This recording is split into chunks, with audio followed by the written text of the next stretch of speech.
neon glow of Las Vegas, where fortunes are won and lost in the blink of an eye, one man's ambition carved out a world that still pulses with the echoes of his dreams and his destruction.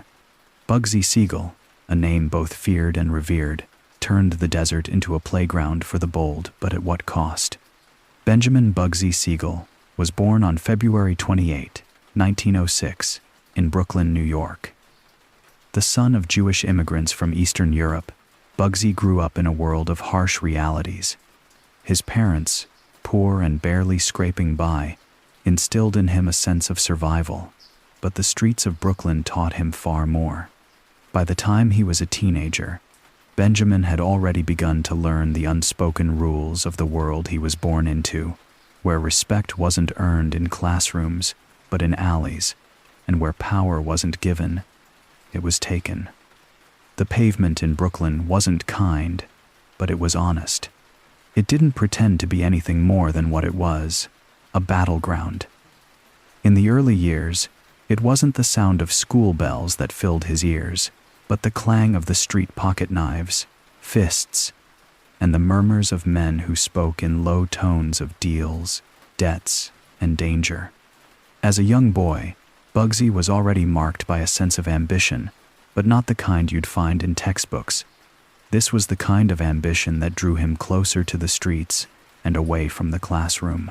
His friends, most of them also caught in the web of Brooklyn's roughest corners, quickly noticed his quick mind, his charisma, and his unrelenting drive to be at the top. He wasn't a leader because he wanted to be, but because he had no choice. The streets would make him one, or they'd swallow him whole. By the age of 14, he was already running small-time cons, using his sharp wit and quicker hands to move stolen goods. He was the kind of kid who could steal a watch off a man's wrist and have him still thank him for the privilege. It was clear early on that Bugsy was a natural in this world. The fast-talking, the quick decisions, and the fearlessness, it was all part of his makeup. But Bugsy was no fool. The money came easy, but the risk came harder. And in this world, being caught off guard was just as fatal as being caught. So, he learned quickly to play the game with eyes wide open, and he made the right connections early. His early ties to the criminal underworld came by way of a man named Meyer Lansky, who saw potential in the young firebrand.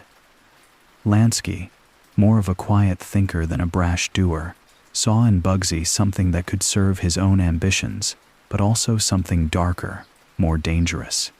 Together, they formed a bond that would shape the future of organized crime in America.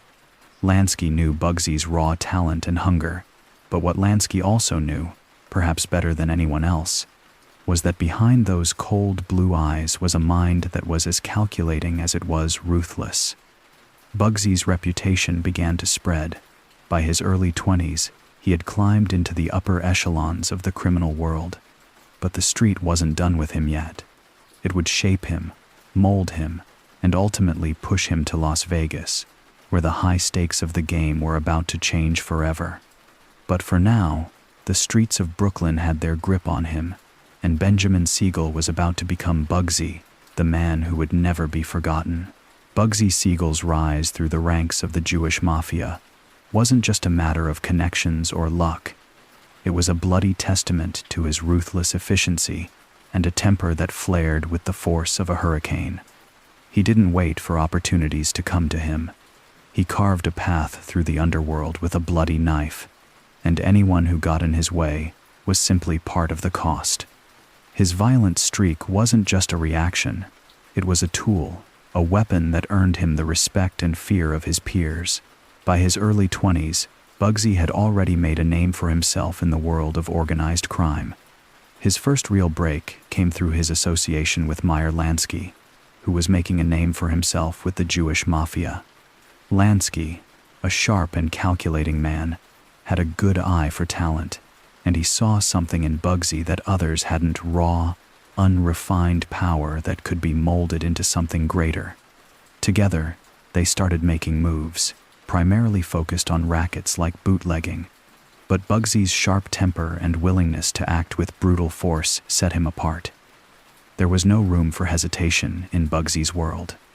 Whether it was a rival mobster stepping on his turf or a partner who wasn't pulling their weight, Bugsy didn't give second chances. In a world where betrayal was a constant, he proved himself to be someone who couldn't be crossed. His violent outbursts became legendary, and anyone who witnessed his fits of rage knew that anger was the language he spoke best. It wasn't just about knocking people down, it was about setting an example. Bugsy didn't just want to be feared, he needed to be respected, and in this world, respect wasn't given. It had to be earned with blood. His reputation spread like wildfire, not just within the Jewish mafia but across every street corner that dealt in crime. Mobsters from every corner of New York began to recognize Bugsy not as a boy, but as a man who was destined for something bigger. His ability to get things done quickly and without question was as valuable as his temper. If you needed a problem dealt with, Bugsy was the one you called.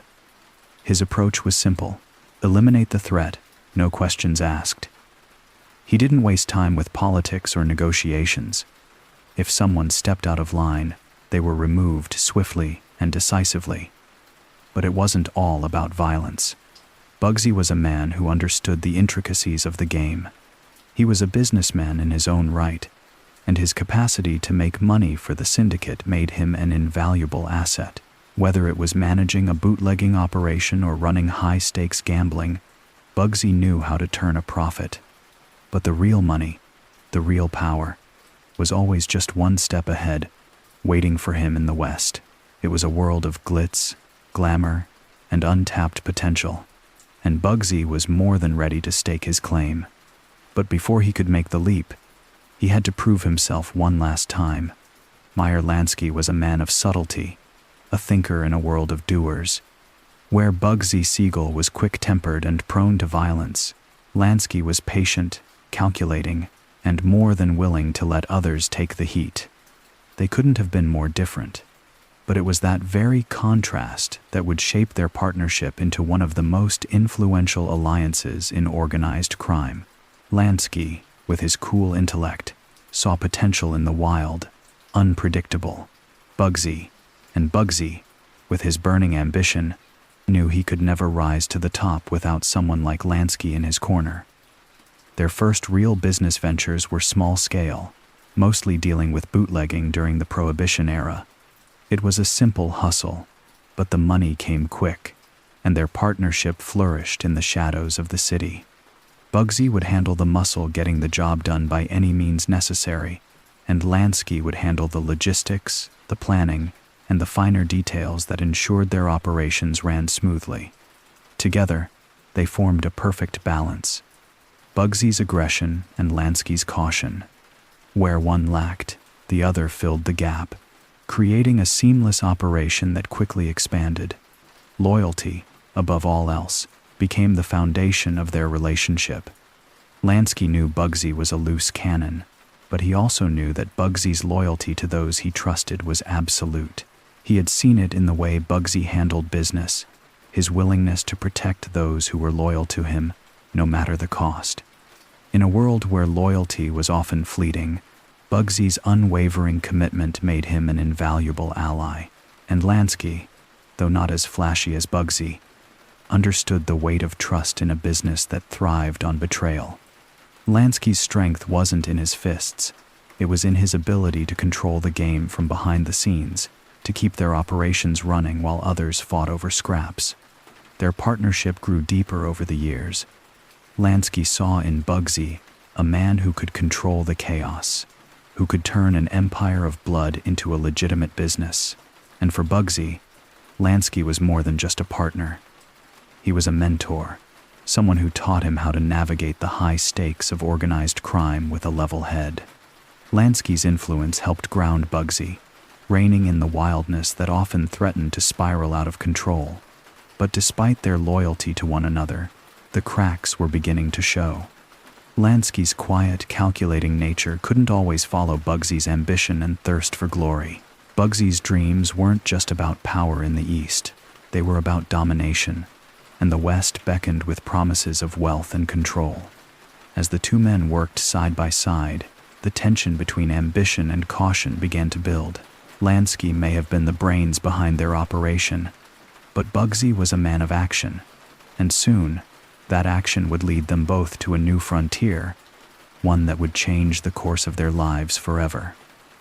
In the heart of New York's criminal world, Bugsy Siegel was making a name for himself, not as a boy or an up-and-comer, but as a force to be reckoned with.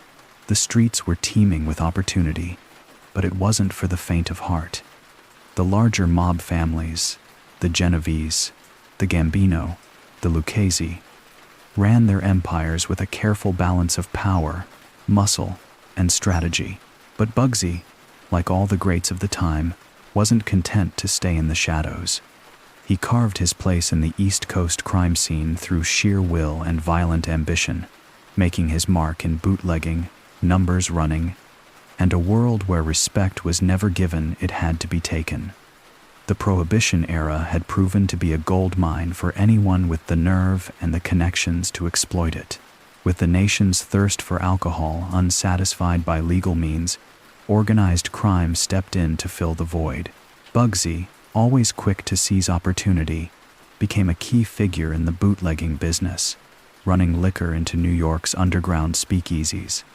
But he wasn't just moving product, he was building a network, a system that ran like clockwork. He had learned quickly that it wasn't just about the goods you brought in, but the loyalty you could buy, the fear you could inspire, and the influence you could wield. Bugsy's connection to the numbers rackets also gave him a foothold in New York's criminal hierarchy. Numbers running, a form of illegal gambling where people bet on the outcome of a daily drawing, was a staple of the mafia's operations.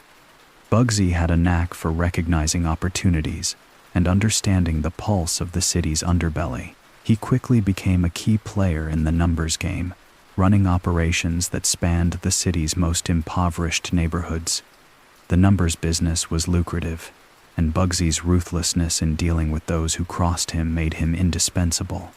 But it wasn't just the small-time rackets that drew Bugsy in. He was a player in a much larger game, a game where the stakes were higher and the risks were deadly. The bigger mob families took notice of his rise, and he became involved in more complex schemes, moving from small-time hustles to larger, more violent operations. Bugsy was savvy enough to navigate the complicated web of allegiances and rivalries that defined the mafia's power structure, and soon he found himself rubbing elbows with some of the most powerful figures in organized crime. He wasn't just another street thug trying to claw his way to the top. Bugsy had ambition, intelligence, and a cold, calculated approach to power. He knew that in order to get to the top, you had to have both the muscle and the mind to back it up. And in New York, with its vast opportunities and entrenched mob families, Bugsy was building a reputation that would carry him far beyond the East Coast, out into the sun-drenched streets of a place that would change everything, Las Vegas. But that was a different world, and for now, Bugsy's world was in the grimy, rain-soaked streets of New York, where the real money and power were made. The noise of New York had long since grown tiresome for Bugsy Siegel, and while the city still pulsed with power, he could feel the weight of his ambitions pressing harder against the confines of its gritty streets. There were bigger opportunities out west, opportunities that didn't just promise money, but the chance to build something lasting, something more than a fleeting racket or a quick payout. The allure of California, with its sun-soaked streets and the promise of untapped wealth, was too powerful to ignore. It wasn't just the weather that called to him. It was the potential to carve a name in a place where the rules hadn't yet been written. In 1937, Siegel packed his bags and made the move west, following a trail of possibilities and whispered promises of fortune. He found himself in Los Angeles, a city of dreams and illusions, a place where the mob's reach had yet to stretch fully, but the potential was undeniable. The West Coast criminal world was different from the East's, quieter, less entrenched in tradition, but no less dangerous. It was a land of newcomers, and Siegel, with his cold, calculating ambition, was more than ready to insert himself into this evolving landscape. The shift from New York's cutthroat, crowded streets to the sprawling, sun-drenched streets of California was jarring, but Bugsy wasted no time. He quickly made connections, starting with those who knew the lay of the land, local gangsters, small-time racketeers, and, most importantly, the men who controlled the underground flow of money. He was no longer a cog in someone else's machine. He was in control of his own destiny now, using his reputation to open doors that would have once remained locked. His connections within the Jewish mafia, through men like Meyer Lansky, gave him a strong start, but it was his raw ambition that quickly set him apart from the pack. Siegel's eyes were set on a grander vision. He wasn't interested in petty thefts or the street-level numbers games he had mastered in New York. His sights were higher now. Las Vegas was calling. But before he could take the leap, he needed to gain influence, to establish himself as someone not just to fear, but to respect. His first ventures in California were built on the same ruthlessness that had made him a feared figure on the East Coast: protection rackets, muscle for hire, and, of course, his unflinching willingness to use violence as a means of keeping his position. The West Coast wasn't without its own rivalries, but they were different from the cutthroat competition of New York's mafia families. Bugsy quickly found himself in the company of Hollywood's underworld figures, men who didn't just deal in crime but in the illusion of glamour and wealth. This was a world where the right connections could turn dust into gold, and Bugsy saw it for what it was: a golden opportunity to make his mark. But the real game lay in the Nevada desert, and Bugsy was beginning to see that, with a little planning, he could turn the arid hills of Las Vegas into the beating heart of organized crime. Bugsy Siegel wasn't just looking to make money. He was looking to make his mark on the world.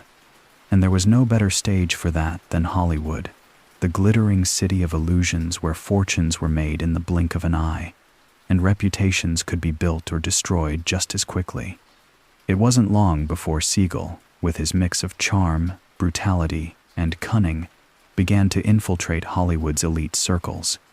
He wasn't a man of subtlety, but in a city built on smoke and mirrors, that was his advantage. Hollywood was full of men with big dreams and even bigger egos, and Bugsy knew how to navigate the world of actors, producers, and studio heads. He wasn't just the tough guy from the streets of New York anymore. In California, he was learning the art of glitz, playing the game with a new set of rules. His mob connections, however, were never far behind, and it didn't take long for him to realize that the film business and the criminal world weren't as separate as they appeared. In fact, they were intertwined in ways that only a man like Siegel could exploit. Siegel's first major step into Hollywood came through his relationships with the men who had control over the money, the producers who financed the films, the men behind the scenes who held the purse strings. The film industry, much like the underworld, relied on massive amounts of cash to keep the wheels turning, and Bugsy understood better than anyone how to move large sums of money without attracting too much attention. Through his mob contacts, Siegel became a key player in financing movies, operating in the shadows while others took the spotlight. His involvement was subtle at first, offering protection to those who needed it, and making sure no one would dare cross the powerful figures behind the scenes. But Bugsy didn't stop there. He was a man driven by a need to leave a legacy, and Hollywood, with all its glitz and glam, offered him just the kind of platform he needed. His ambitions were no longer confined to the streets. Siegel began inserting himself into the upper echelons of the city, making friends with directors, studio heads, and influential actors who were just as hungry for power as he was. He used his connections not only to gain favor, but also to ensure that Hollywood's biggest players owed him something that could be called in when the time was right. In a city where image meant everything, Bugsy understood that sometimes appearances were more important than substance. He used the language of the movies to his advantage, weaving his way through parties, premieres, and meetings with a subtle menace. He was the man who could make things happen, and he knew exactly how to use that power to expand his influence. He wasn't just the enforcer anymore. In Hollywood, he was a player in a game far bigger than anything he had known before. And, for Bugsy, that was the real allure of the city where power wasn't just built on muscle, but on perception. When Bugsy Siegel first set foot in Las Vegas, it was little more than a barren patch of desert, a collection of dusty roads and neon signs that flickered in the dark, casting faint glows across the wasteland. But to Siegel, it wasn't just another small town. It was an opportunity, an oasis in the making. The glint in his eye wasn't just a reflection of the harsh Nevada sun, but of the grand vision he'd already begun to shape in his mind. The man who had once hustled through New York's dark streets was now standing at the crossroads of the American dream, and he wasn't about to let it slip away. Las Vegas was a place where the rules were still being written, and Bugsy saw it as the perfect canvas to paint a masterpiece of his own making. The city, at the time, was a minor gambling hub, small casinos, seedy bars, and a few hotels offering cheap entertainment for travelers. But Siegel's vision was far grander than anything Vegas had seen. He wasn't interested in the small-time gambling of backroom card games or dingy slot machines. He was thinking in terms of opulence, luxury, and excess. An empire built on the very thing that attracted people to this desert mirage, the chance to win big, lose bigger, and live a life that no one back home could imagine. Siegel's first steps in Las Vegas were calculated. He wasn't here just to make a quick buck. He was here to build something permanent, something that would cement his place in history.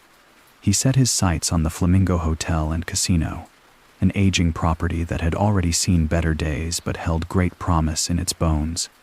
To many, it was a gamble in itself, an aging building in the middle of nowhere. But to Bugsy, it was a future waiting to be seized. He sunk money into the Flamingo, turning it into a sprawling, extravagant hotel that was more than just a casino. It was a statement. As construction progressed, Siegel began to attract the attention of both local businessmen and the mob. Some saw him as a visionary, while others viewed his grand designs with skepticism. He poured millions into the Flamingo, bringing in top-tier performers, luxury, and an air of glamour that was completely foreign to Las Vegas at the time. It wasn't just about the gambling, it was about building an atmosphere of indulgence, a world where people could escape the humdrum of everyday life and lose themselves in excess. But as with everything Siegel touched, the road to his dream was never smooth. The Flamingo's construction was plagued with delays, rising costs, and mounting pressure from both the mob and his backers. The dream he had for Las Vegas, a glittering, larger-than-life oasis, began to feel like an impossible gamble. Yet, Bugsy Siegel, with his characteristic mix of bravado and obsession, continued to push forward, convinced that this gamble would pay off in ways the world had yet to see. Little did he know, his vision for Vegas would change the landscape of the city forever, but not in the way he'd imagined. The Flamingo was supposed to be Bugsy Siegel's crowning achievement, the jewel that would transform Las Vegas into the capital of excess and indulgence. But from the moment construction began, it was clear that this would be no easy ride. The hotel and casino, rising from the dusty Nevada desert, became a battleground for Siegel's ambition and the mob's growing impatience. The vision he had for the Flamingo was nothing short of monumental, a luxurious paradise where the rich could play, drink, and gamble in a world of comfort and decadence. But as the project progressed, the reality was far messier, and the dream was becoming a nightmare. Siegel was a man who moved with a vision that was often larger than life, and the Flamingo was no exception. But ambition alone couldn't fill the cracks that were appearing in the construction process. The costs were escalating, the deadlines were slipping, and soon, those who had backed him, the mobsters from the East Coast who had put up the money, began to take notice. They weren't interested in dreams. They were interested in returns. They wanted their investments to pay off. and fast. Siegel's failure to deliver was starting to strain relationships that were once built on loyalty and mutual profit. The mob had never been known for its patience, and now Siegel was feeling the heat. The money that flowed from the casino's foundations wasn't flowing back into the pockets of his backers, and the delays seemed endless. Every day, the pressure mounted. Men from the East Coast came to visit, demanding answers, throwing their weight around, and making it clear that Siegel's life, both professional and personal, was on the line. Rumors began to swirl that the mob was considering pulling the plug on the Flamingo, and for Bugsy, that was an outcome he couldn't afford. Despite all the tension, Siegel kept his eyes on the prize. He refused to back down, believing that once the Flamingo opened its doors, it would be a game changer, a Vegas landmark that would draw crowds from all over. The grand opening finally arrived, but the hotel and casino were far from finished. The lavish furnishings and the top-tier entertainment that Siegel had promised were still in short supply. And the casino? It was operating at a loss. The opening night was a spectacle, but it was also a disaster. The Flamingo wasn't the grandiose success Siegel had imagined.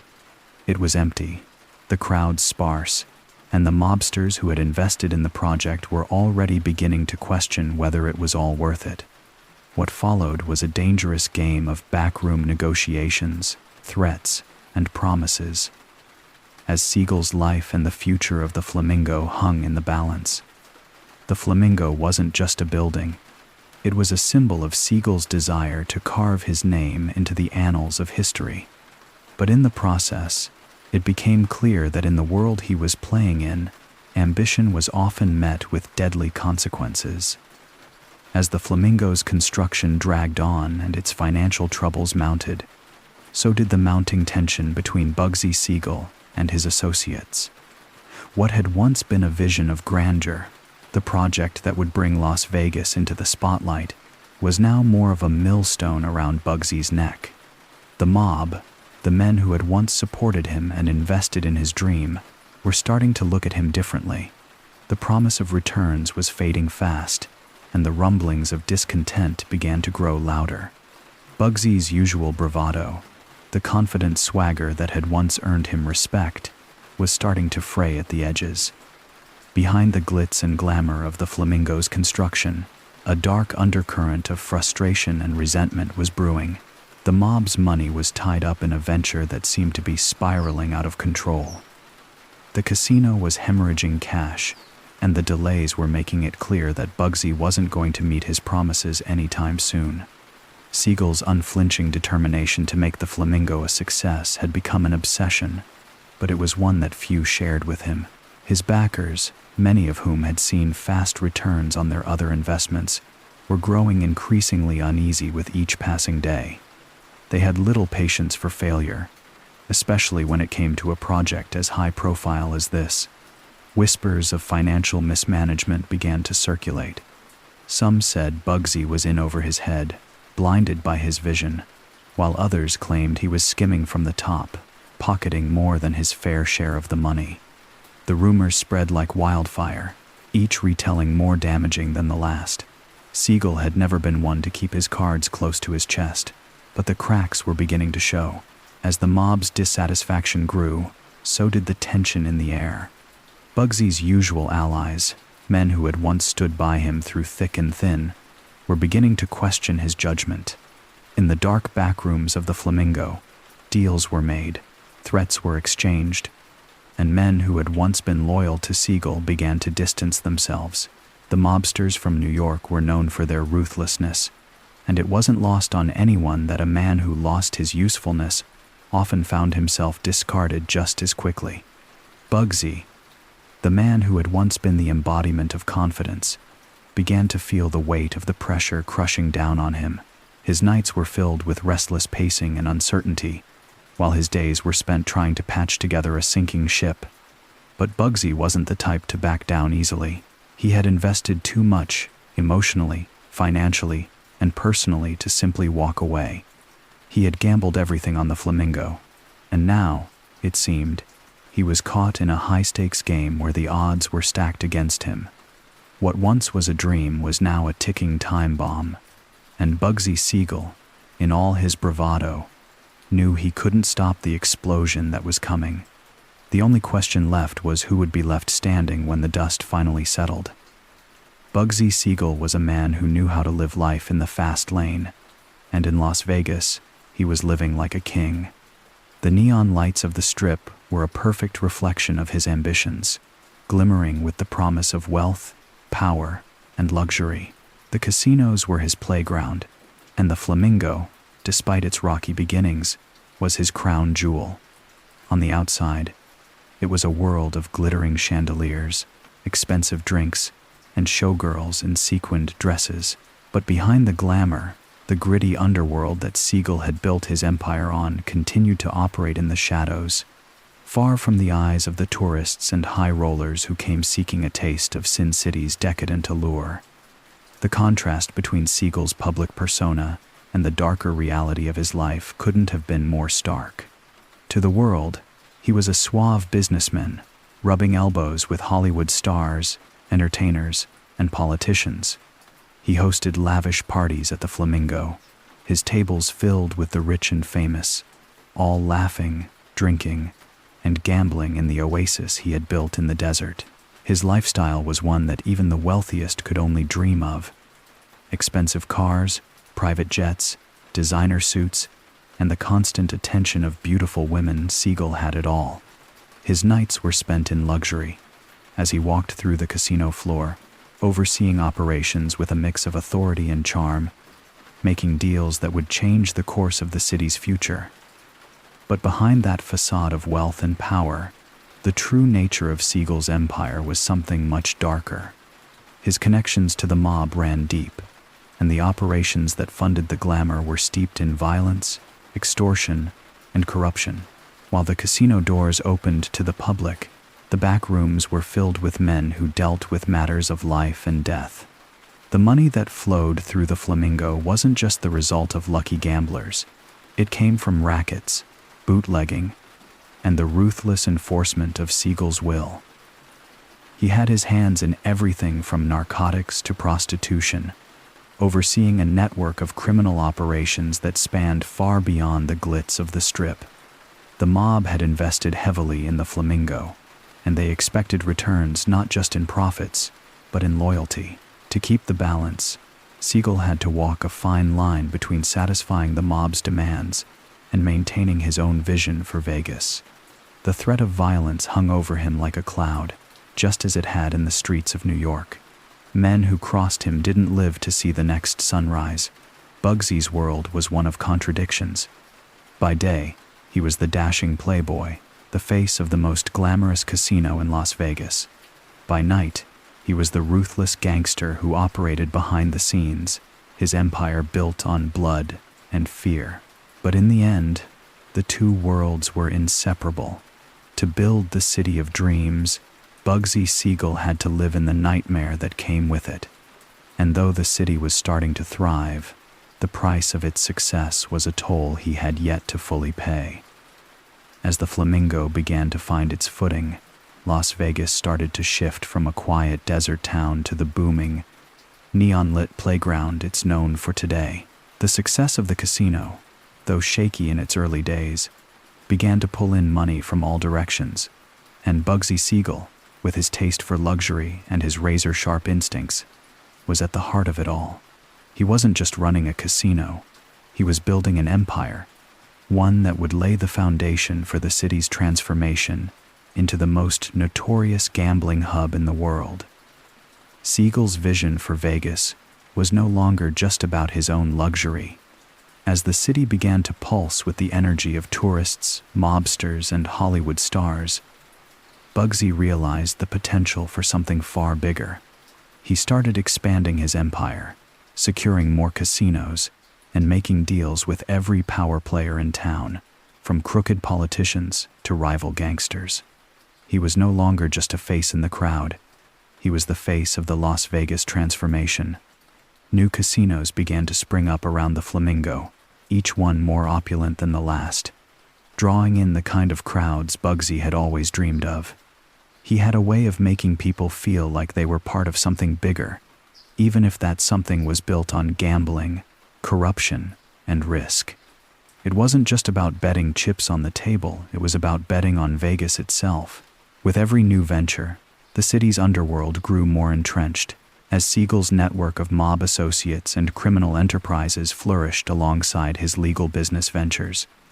But as the city's prosperity grew, so did the dangers that came with it. Bugsy's reputation as the man who could turn nothing into something was both his strength and his weakness. The more casinos that popped up, the more the competition in Vegas heated up. The mob, ever keen on their share of the pie, began to look closely at how much they were truly getting from their investments in Siegel's empire.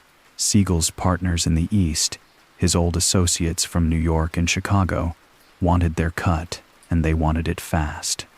While the money kept flowing in, the pressure on Bugsy mounted. But Bugsy was too invested in his vision to back down.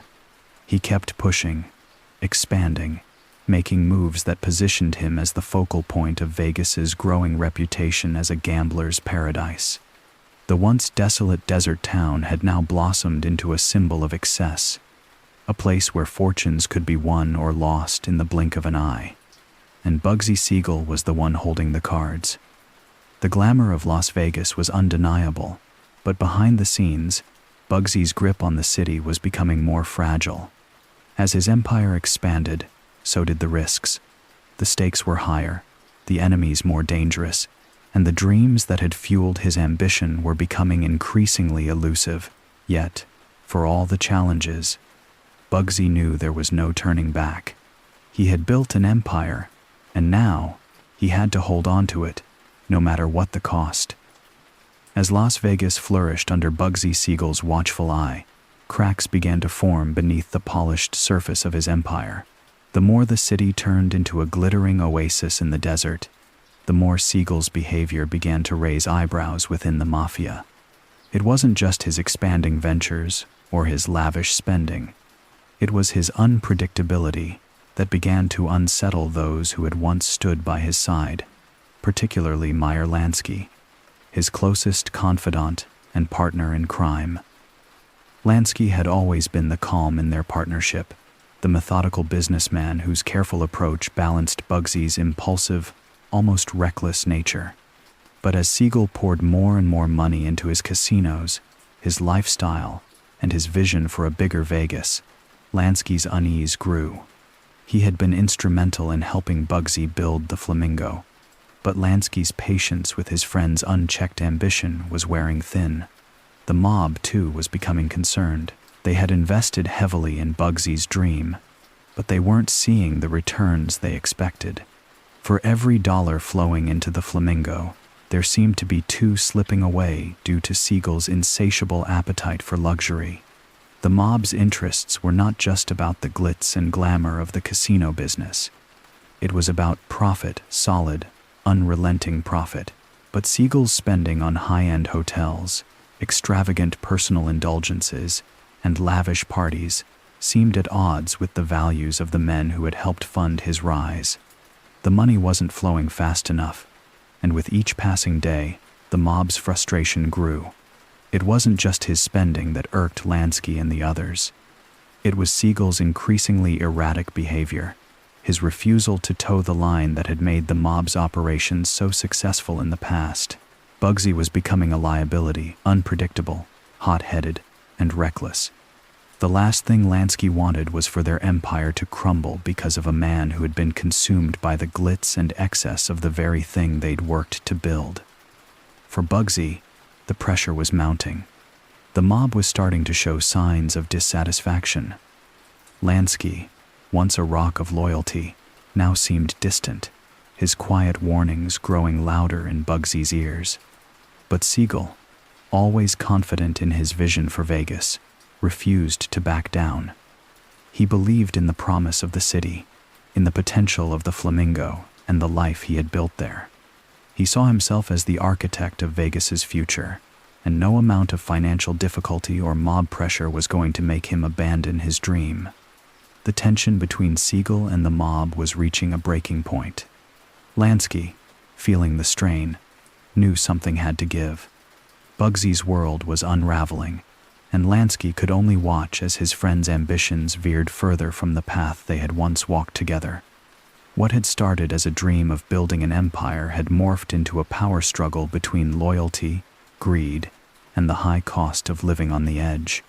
The stakes were higher than ever, and it was clear that no one, not even Bugsy Siegel, could escape the fallout. The gleaming lights of the Flamingo, which had once promised a bright future for Bugsy Siegel, were starting to flicker. What had seemed like a surefire bet was quickly spiraling into a financial disaster. Despite the high-profile guests, the Hollywood stars, and the bustling crowds, the casino simply wasn't bringing in enough to justify its lavish costs. The extravagant spending, both on the casino's opulence and Bugsy's personal indulgences, was taking its toll. The numbers didn't add up, and the gap between the dream Siegel had sold to the mob and the grim reality was becoming too wide to ignore. The mafia's patience had worn thin. What had begun as whispers of concern quickly turned into open dissatisfaction. Bugsy's old allies, those who had once supported him in his rise, were now increasingly frustrated by the hemorrhaging money. For the mob, it wasn't about the lifestyle, it was about results. And there were no results coming from the Flamingo. The mob's investments, the money they'd funneled into Bugsy's dream, seemed to vanish into the night, leaving behind nothing but a sinking ship. Meyer Lansky, who had always been the steady hand behind their operations, could no longer ignore the growing disaster.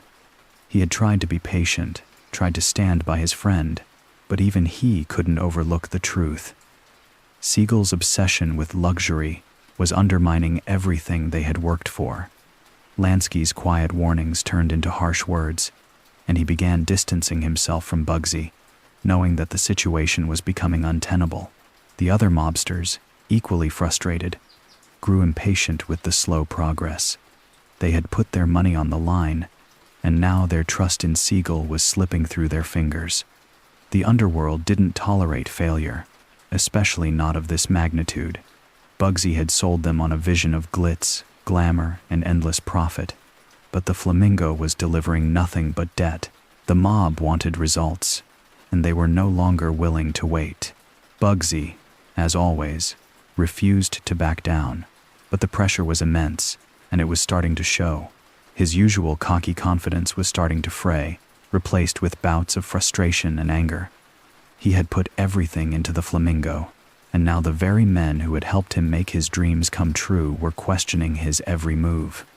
The once celebrated King of Vegas was now on the brink, facing the wrath of the mob he had once so carefully manipulated.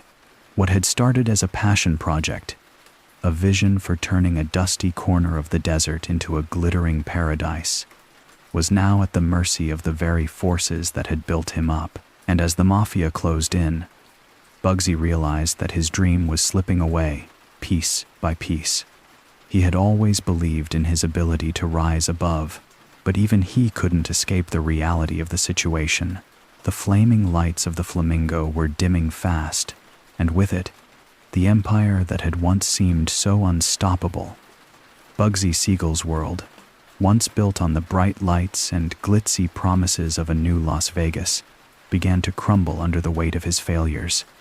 The Flamingo, a project he had poured everything into, was still struggling to find its footing. The mob's patience had run out, and their whispers of dissatisfaction grew louder with every passing day. They had invested too much money, time, influence, and were now watching it all slip through their fingers. For Siegel, the failure was not just a financial blow, it was personal. His entire identity was wrapped up in the dream of a glittering casino empire. Desperate to turn things around, Siegel threw himself into fixing the Flamingo, but the debt continued to pile up faster than he could handle. The lavish parties, the expensive taste, and the fast lifestyle were no longer a backdrop to the success he had envisioned. They were now glaring reminders of his mistakes. He attempted to reassure his partners, even offering them glimpses of the potential he still believed was there. But every new promise seemed to fall flat, and every new investment only dug him deeper into a hole. His relationship with the mob became increasingly strained. Meyer Lansky, once his closest ally, had already distanced himself. Lansky, always the more pragmatic of the two, saw the writing on the wall. While Siegel's charisma and passion for his vision had once made him invaluable, those qualities were now working against him. The mafia didn't care about passion, they cared about money. And there was no money coming from the Flamingo. With every failed attempt to turn things around, Bugsy's desperation grew. He began borrowing from his connections in the underworld, using promises of future profits to patch up the ever-growing debt. But the more he borrowed, the deeper he sank. Each new deal he struck was more precarious than the last, and soon even his most loyal supporters started to pull away. Those who had once revered him began to question whether he had the smarts and the stability to get the job done. As the pressure mounted, Siegel became a target, not just of the law, but of the very men who had once helped him build his empire. The mob, with its long memory and no tolerance for failure, had made its decision. The whispers of a looming end became sharper, louder. Siegel's world was closing in on him, and the forces that had once propelled him to the top were now the ones hunting him down. He had once been untouchable, a kingpin in the making, but now he was merely a man with too many debts and too few options. Bugsy's fall from grace wasn't swift. It was a slow unraveling. The same bravado that had earned him power now marked him as a liability. The man who had once dreamed of building a gambling mecca in the desert was now facing the very real consequences of his ambition. And in the end, it wasn't just his dream that would die, it was him. As Bugsy Siegel's grip on his empire began to slip, the intricate web of loyalty, power, and betrayal that defined his interactions within the mafia grew ever more complex. His place in the inner circle of the mob had always been precarious, built more on his boldness and connections than on a foundation of trust. Siegel was no stranger to the ways of the mafia, but as his debt and the Flamingo's failures mounted, the cracks in his alliances began to show. Frank Costello, the suave and calculated leader of the Genovese crime family, had always been a steady hand in the mob. Costello's operations were smooth, calculated everything Bugsy's dreams of Vegas were not. While Costello wasn't outright hostile to Siegel, there was always a certain coldness between them, a quiet acknowledgement of their differing approaches. Costello valued discretion and patience, both qualities that Siegel lacked. While Bugsy moved with a flair for the dramatic, Costello worked behind the scenes, quietly gaining influence, maintaining the delicate balance of power. In the rare times they met, Siegel's swagger and Costello's composure seemed worlds apart. But the older man never underestimated Bugsy's determination, even if he didn't approve of his methods. Then there was Lucky Luciano, the iconic face of organized crime and the architect of the modern mob. Luciano's connections stretched across the United States and beyond, his influence virtually untouchable. As Siegel's ventures faltered, Luciano's approval became more of a distant memory. The days when Luciano had supported Siegel's vision of Las Vegas felt like an eternity. Now, the closer Siegel came to failure, the more Luciano, and the men around him, began to see Siegel not as a business partner, but as a problem to be solved. Luciano's silence was a deadly thing. It wasn't the shouting that came before a fight. It was the absence of words, the ominous quiet of indifference. In the eyes of men like Luciano, Bugsy had become expendable. Within this world, trust was a commodity that could be bought and sold, but Bugsy's frequent lapses in judgment had cost him the loyalty he once commanded. Even Meyer Lansky, the man who had stood by him for so long, began to distance himself. Lansky, ever the pragmatist, couldn't afford to be dragged down by Siegel's reckless spending and mounting failures. For Lansky, loyalty had always been a two-way street, and Bugsy had ceased to provide the returns that justified his trust. The cracks in their relationship were subtle at first, small disagreements over business dealings, but soon those cracks widened. Siegel's temper, which had once been an asset, now alienated him from the men who had once backed him.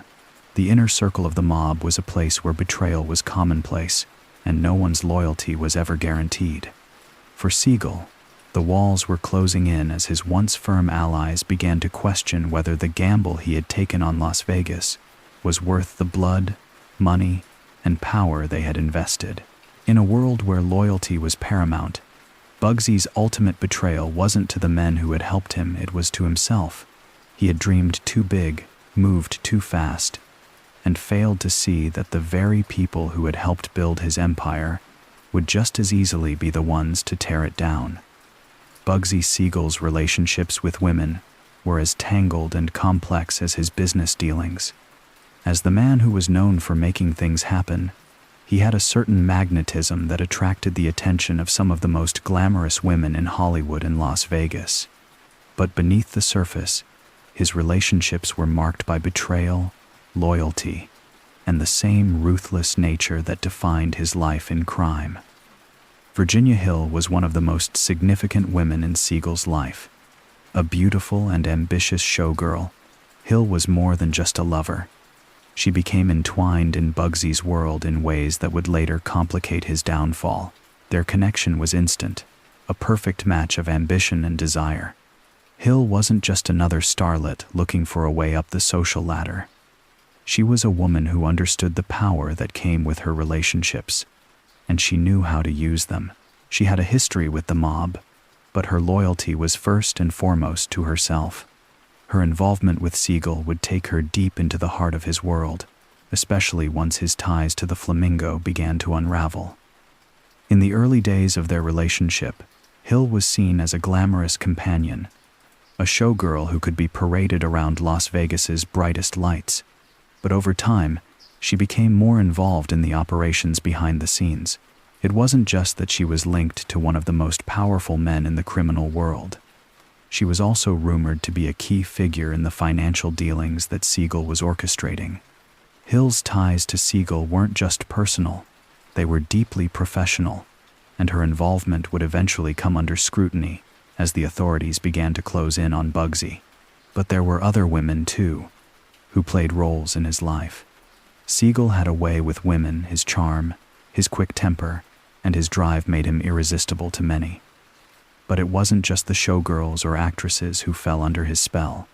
Bugsy had a wife, Esta, whom he married in the early days of his rise. She was a woman from Brooklyn, not drawn into his world by the lights of Hollywood, but by love and family. Esta bore him 2 daughters, and though she was aware of his affairs and dealings, she remained loyal to him, often staying in the background of his chaotic world. She had to endure his infidelities and the constant fear that came with being married to someone like Siegel. But she stood by him, possibly out of love, or perhaps out of a sense of inevitability. But it was Hill who would have the most lasting impact on Siegel's world. As the mob's interests in the Flamingo grew more complicated, Hill found herself caught in the web of mobsters, spies, and double crosses. She was suspected of being involved in some of the more dubious dealings that surrounded Siegel's business, especially as tensions with the mob escalated.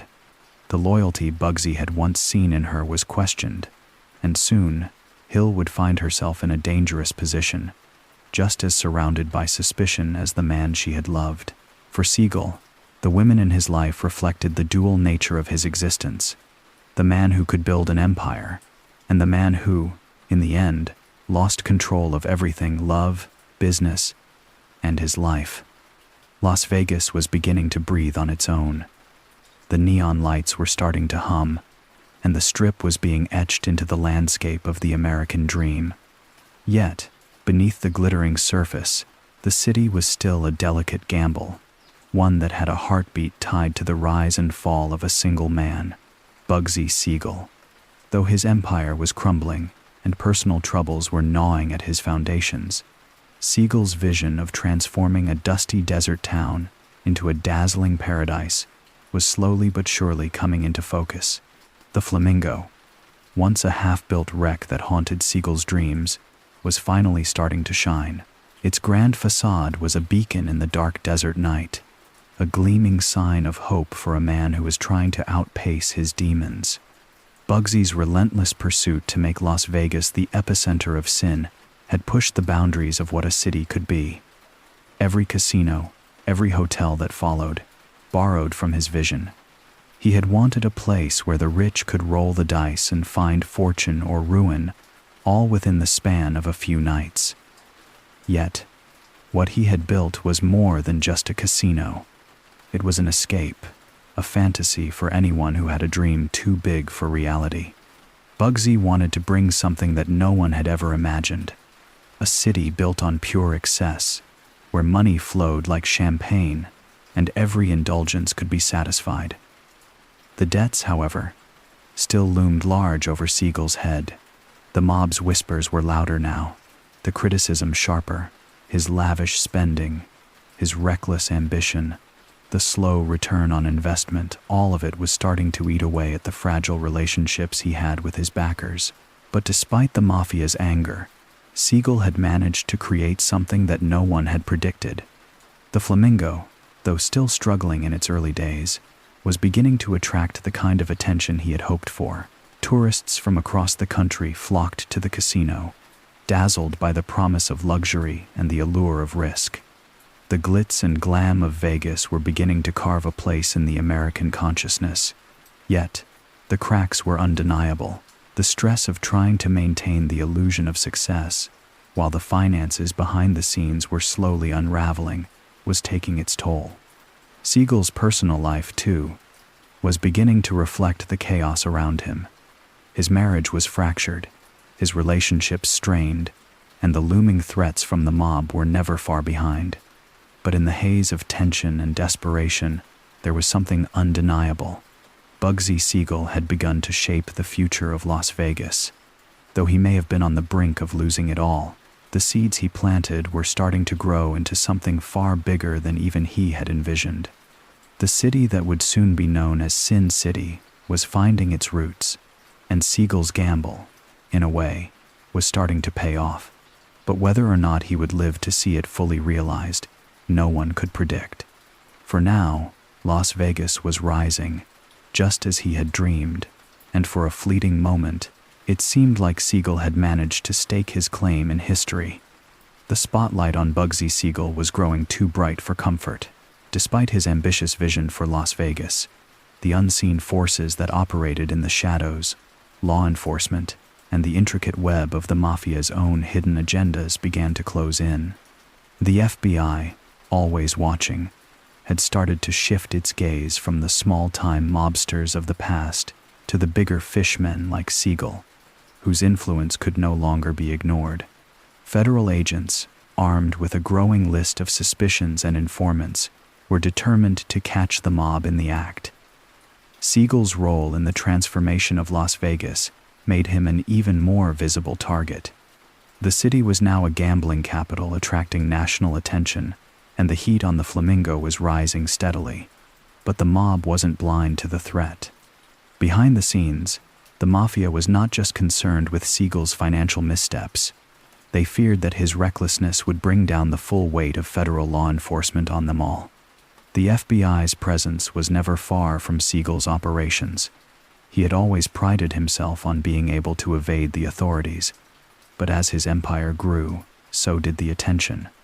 Rumors of wiretaps, undercover agents in casino lounges, and surveillance teams lurking in the desert were the dark background noise of his daily life. Siegel's own actions had drawn the feds closer, with his notorious temper and lavish spending habits becoming something of an open invitation for federal scrutiny. He had underestimated the tenacity of the FBI, who had long been building a case against him, waiting for just the right moment to strike. The mob, however, was more adept at playing the game of concealment. The bosses from New York, Chicago, and other strongholds were well aware of the threat Siegel's visibility posed to the family business. They began making moves to distance themselves from him, pulling back from public exposure and tightening their grip on the operations he was running in Las Vegas. They sent trusted men to keep an eye on Siegel, urging him to keep a lower profile, even though they knew his personality didn't lend itself to subtlety. To them, Bugsy's every move was a gamble, and they couldn't afford another misstep, not with the federal agencies now circling. Siegel's relationship with his bosses was becoming more strained as the months wore on. It wasn't just the whispers of betrayal or the mounting pressure of debt. It was the fear that his recklessness would bring down everything they had built. The mob wasn't concerned only with the FBI's ability to take down individuals. It was the bigger picture, the fear that their carefully constructed empire, built on bribes, secrecy, and violence, was being exposed to the very public they had so carefully avoided. Siegel's move to turn the Flamingo into a major tourist attraction, while ambitious, had invited a spotlight on something that had thrived in the dark for years. And in the shadows, the FBI watched, poised for the inevitable. The neon lights of Las Vegas were more than just a spectacle. They were the pulse of an underground war, a war fought not with bullets, but with cash, reputation, and power. The competition among the casinos was as fierce as any battlefield, with each establishment vying for the same wealth, the same clientele. Bugsy Siegel's Flamingo, despite its troubled beginnings, was at the forefront of this struggle, but the odds were never in his favor. While his vision for the glitzy oasis was grand, the reality was far more complicated. The Flamingo, plagued with financial difficulties, became a symbol of both Siegel's ambition and his vulnerabilities. And as much as he wanted to dominate, the rising competition was a constant thorn in his side. The competition wasn't just business, it was deeply personal. Rival casinos, all with their own connections to the mafia, weren't about to let Siegel control the Strip. From the very start, the other casino owners and operators in Las Vegas viewed the Flamingo as a threat, even as they had their own ambitions to feed. The Sands, the Riviera, and the Desert Inn, each of them had their own backers, many tied to powerful figures in the mob. These weren't just businessmen. They were players in a game that had been running long before Siegel set foot in the city. They knew how to keep things quiet, how to avoid attracting attention. Siegel's flair for the dramatic had made him a target. His lavish spending, his bold approach to publicity, things that made the Flamingo stand out also made it a lightning rod for problems. The mafia's influence was woven into every thread of the casino business in Las Vegas, and it was here that the true cost of Siegel's ambitious project became clear. He wasn't just battling rival casino owners for the high rollers and tourists. He was fighting a quiet, invisible war with the same men who helped fund his vision. The mob's leaders were watching, not just from the boardrooms of the casinos, but from the back rooms of their safe houses. Their patience was running thin. Siegel's inability to turn a profit was quickly becoming more than a financial headache. It was a problem that threatened the delicate balance of power the mob had maintained in the city. Behind the flashy signs and the velvet ropes of the casino lobbies, the real game was one of control. Whoever owned the most prestigious casino, who could attract the biggest crowds and keep the most profitable operations running smoothly, held the real power in Vegas. And Siegel, no matter how much he believed in his dream, was becoming the underdog in a fight against men who had spent decades in the shadows, manipulating the game from behind the curtain. As Siegel watched the rival casinos thrive and his own empire teeter on the edge of collapse, he realized that the stakes were higher than he had ever imagined. This wasn't just about building the greatest casino, this was about survival. In the neon glow of Las Vegas, Bugsy Siegel was both a legend and a paradox. To the tourists who poured into the city, he was the man who had brought the Strip to life, the visionary who had turned the barren desert into a glittering oasis. His presence in the casinos, his face on the glossy pages of magazines, made him a figure to be admired. He was the charismatic gangster who wore sharp suits and invited the world to marvel at his ambition. The Flamingo was his crown jewel, a palace of decadence where the stars shone brighter and the champagne flowed endlessly. For the high rollers, for the Hollywood elite who flocked to Vegas, Siegel was the embodiment of the good life, a symbol of wealth, power, and excess. But behind the velvet curtains of the casino floor, there were whispers, and they told a different story. In the shadows of the bright lights and gambling tables, Siegel's past followed him like a dark cloud. To those who knew him, he was not just a flashy businessman. He was a cold-blooded killer, a ruthless enforcer who had climbed his way to the top by silencing those who stood in his way.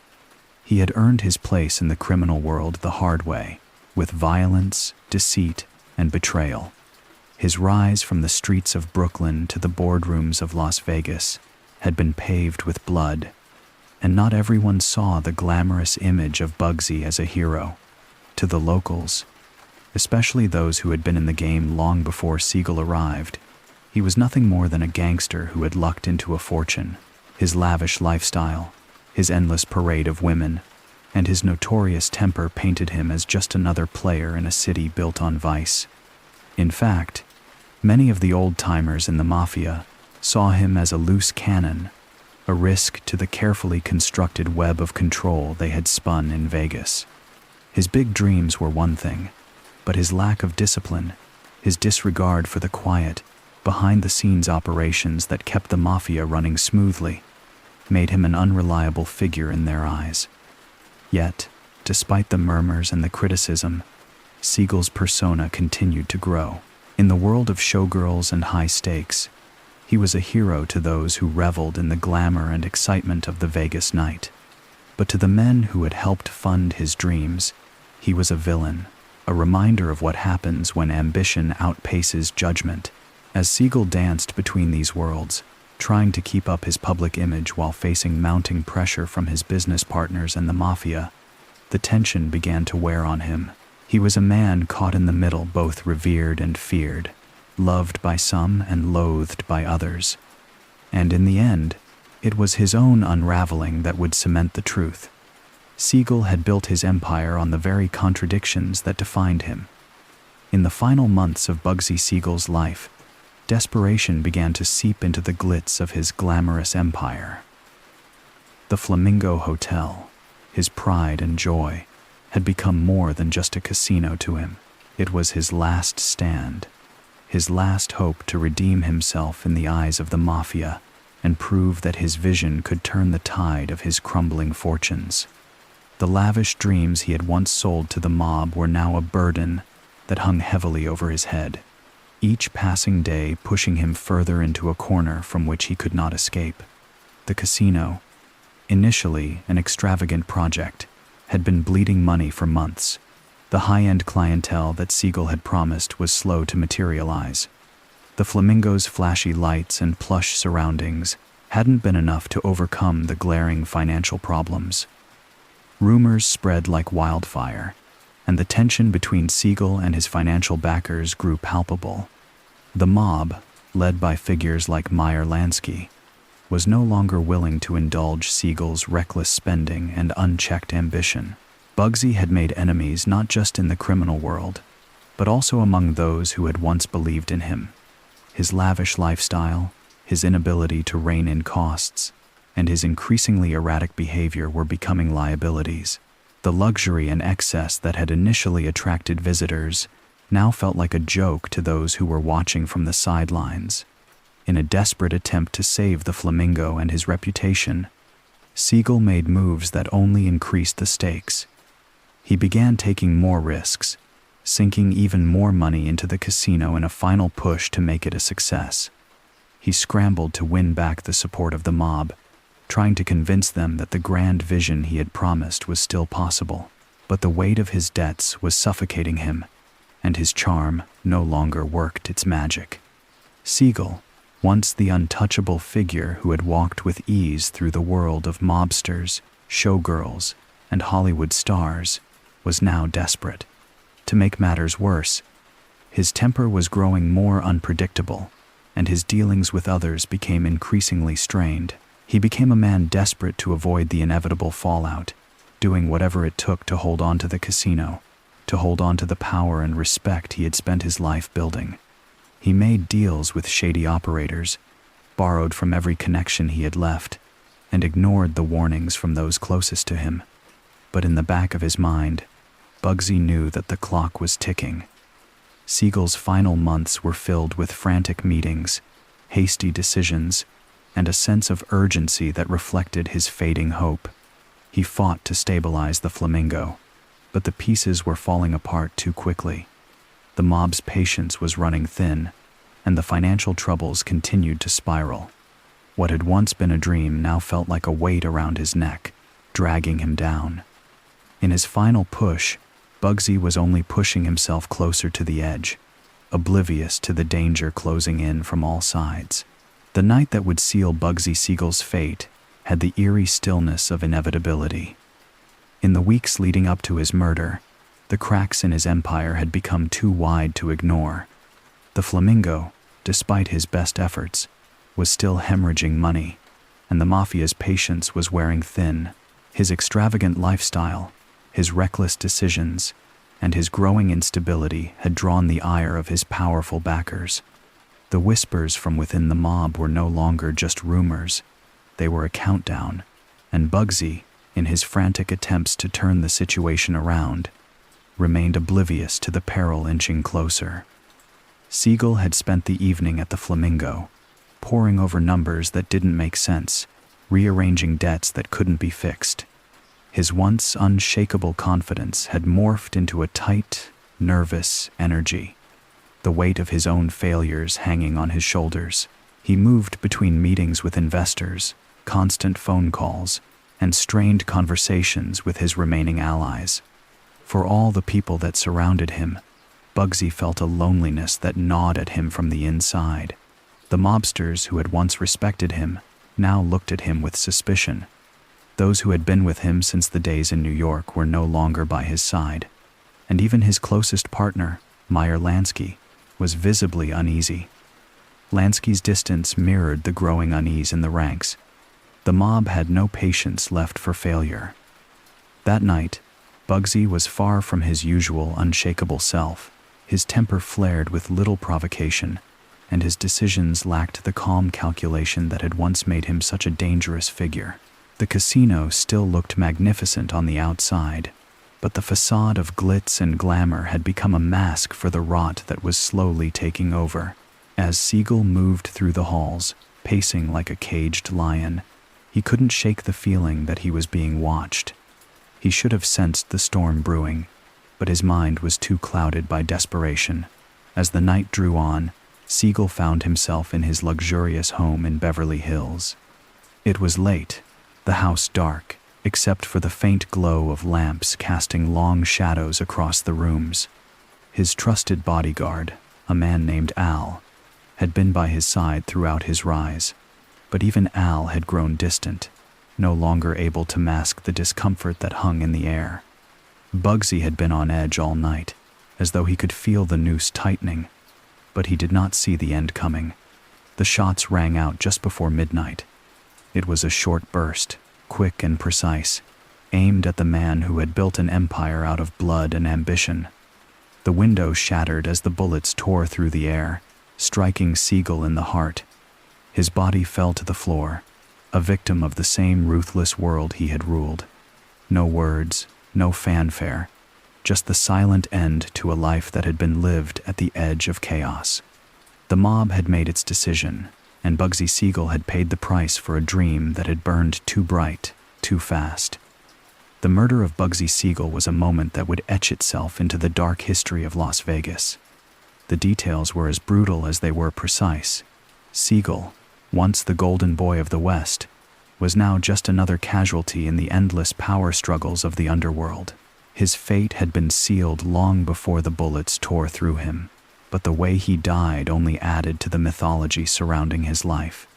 It was a quiet evening in his opulent Beverly Hills home. Bugsy was seated, as he often was, in his favorite chair, the one by the window that overlooked the sprawling grounds. The air outside was warm, the kind of night where the faint hum of the city seemed miles away. He had just gotten off the phone with his remaining contacts, desperate to salvage what was left of his dream. He was alone, save for his bodyguard, who had become little more than a shadow of the man he once was. As the night crept on, Siegel sat in silence, almost as if waiting for something he knew was coming. He didn't yet know it, but the bullet that would end his life was already on its way. Outside the house, a car parked across the street. From there, two men slipped out, dressed in dark clothes, moving with the practiced ease of men who had killed before. They approached the house from opposite sides, knowing exactly where to go. There were no wasted movements, no hesitation. In the darkness, one of them took a moment to peer through the window, confirming what they had been waiting for. Siegel was there, unaware of the approaching danger. The plan was simple, efficient. They had been waiting for this moment for months, maybe longer. In the blink of an eye, the first shot rang out. It was quick, a sharp crack in the still night air, followed by the unmistakable sound of glass shattering. Siegel's bodyguard, Al, was the first to react, but it was too late. By the time he reached the door, the second wave of shots was already fired.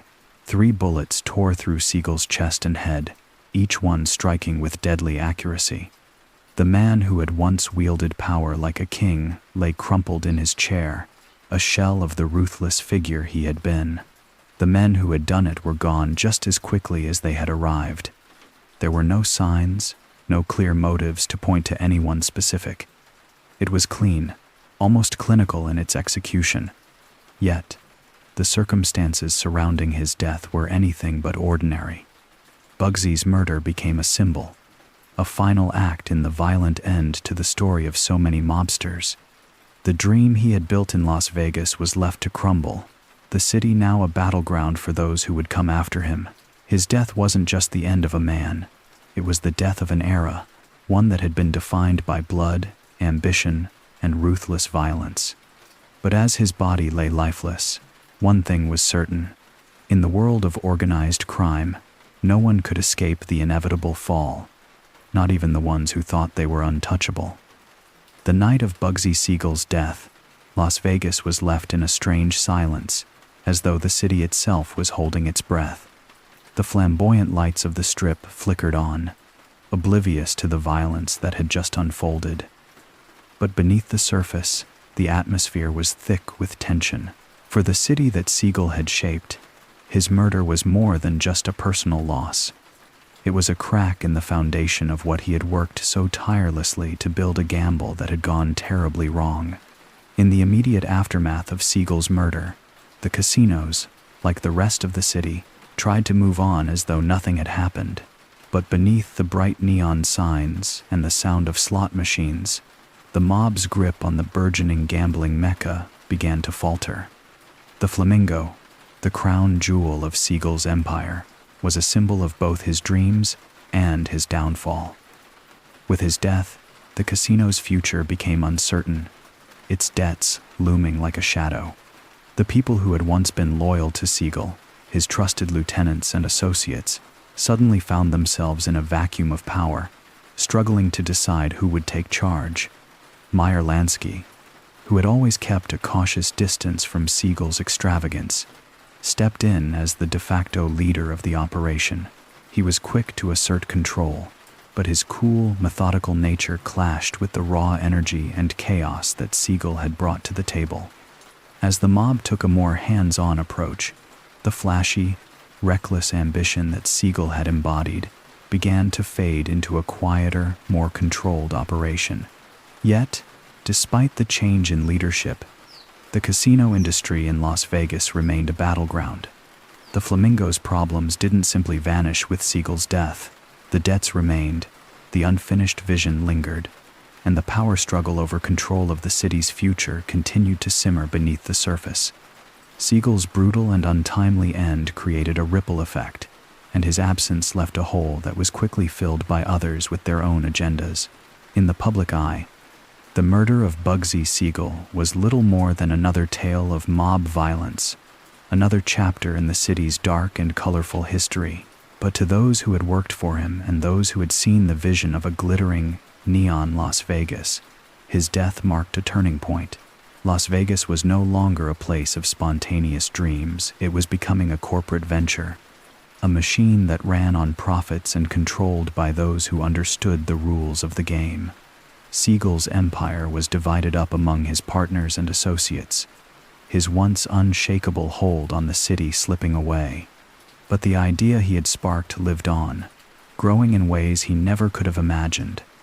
The city would keep growing, would keep evolving into the glitzy, corrupt haven it was meant to be.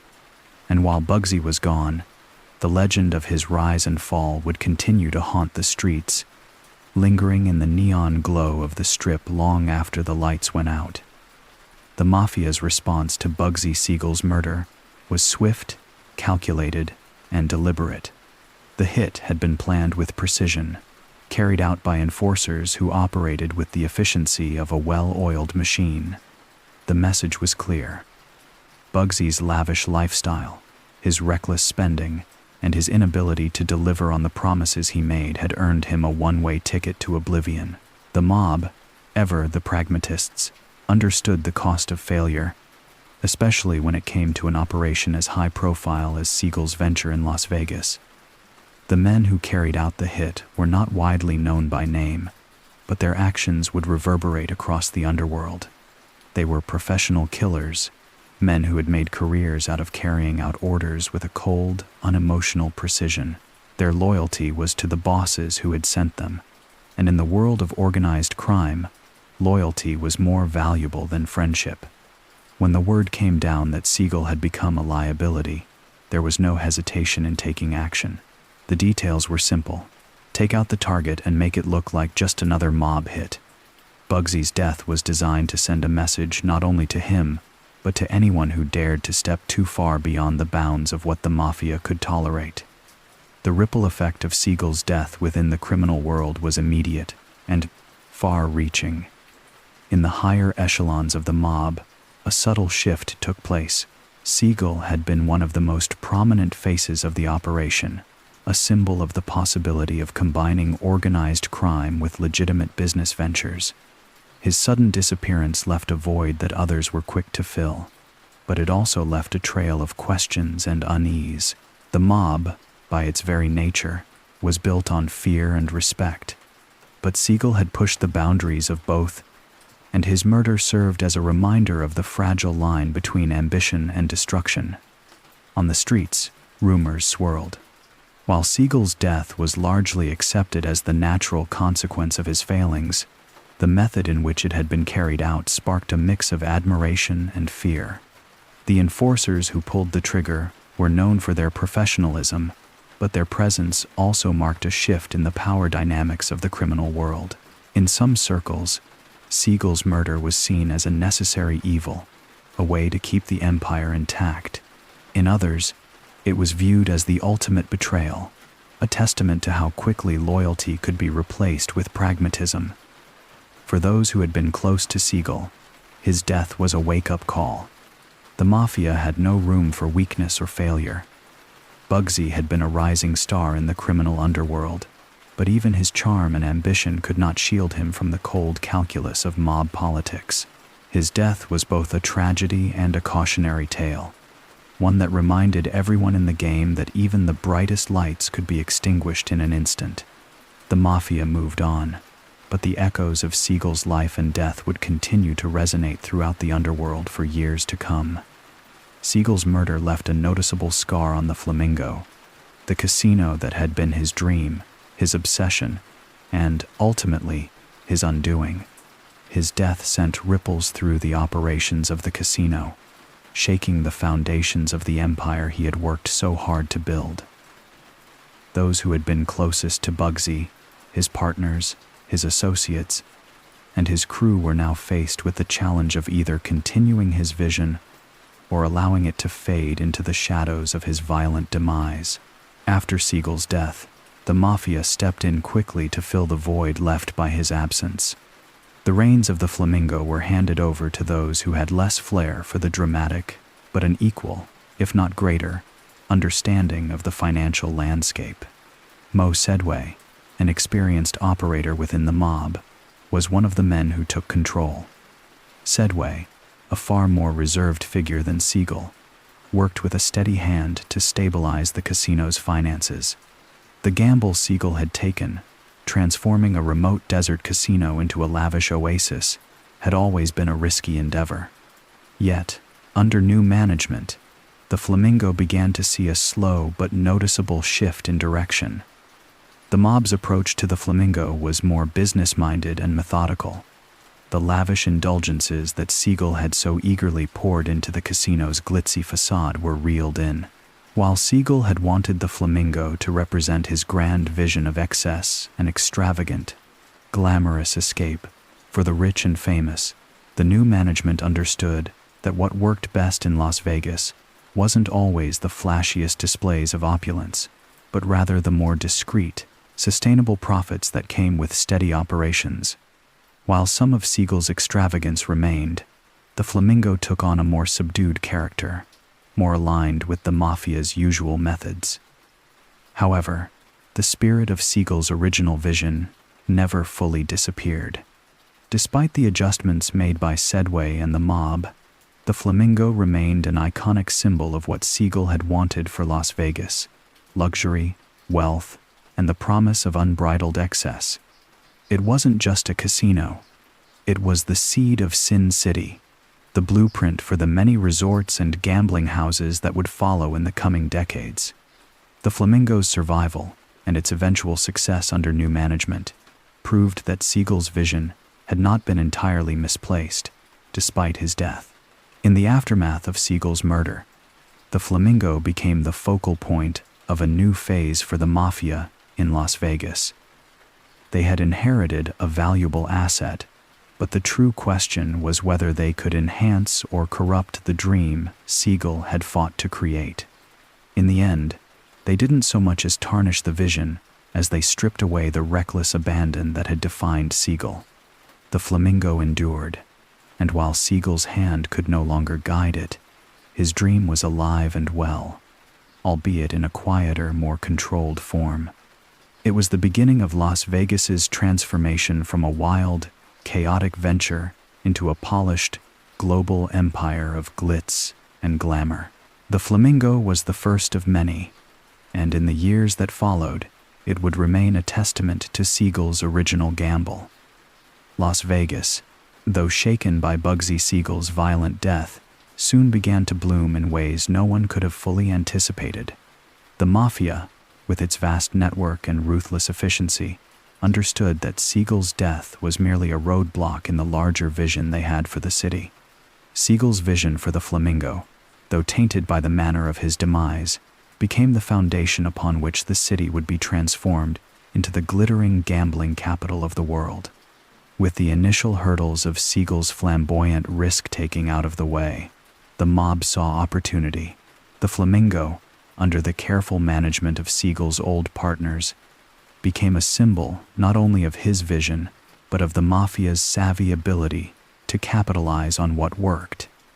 The hotel and casino began turning a profit, proving that Siegel's gamble had, in fact, paid off. But the Mafia knew that to truly turn Las Vegas into a global gambling mecca, they would need to expand, refine, and perfect the formula that Siegel had set in motion. In the wake of Siegel's murder, casinos sprouted like wildflowers across the desert. The mob, with its intimate knowledge of the underworld and the political connections they'd long fostered, used its influence to bring in a steady stream of high-rolling tourists. Their reach extended into local governments, ensuring that laws remained favorable to their business interests, while at the same time keeping a watchful eye on any potential threats.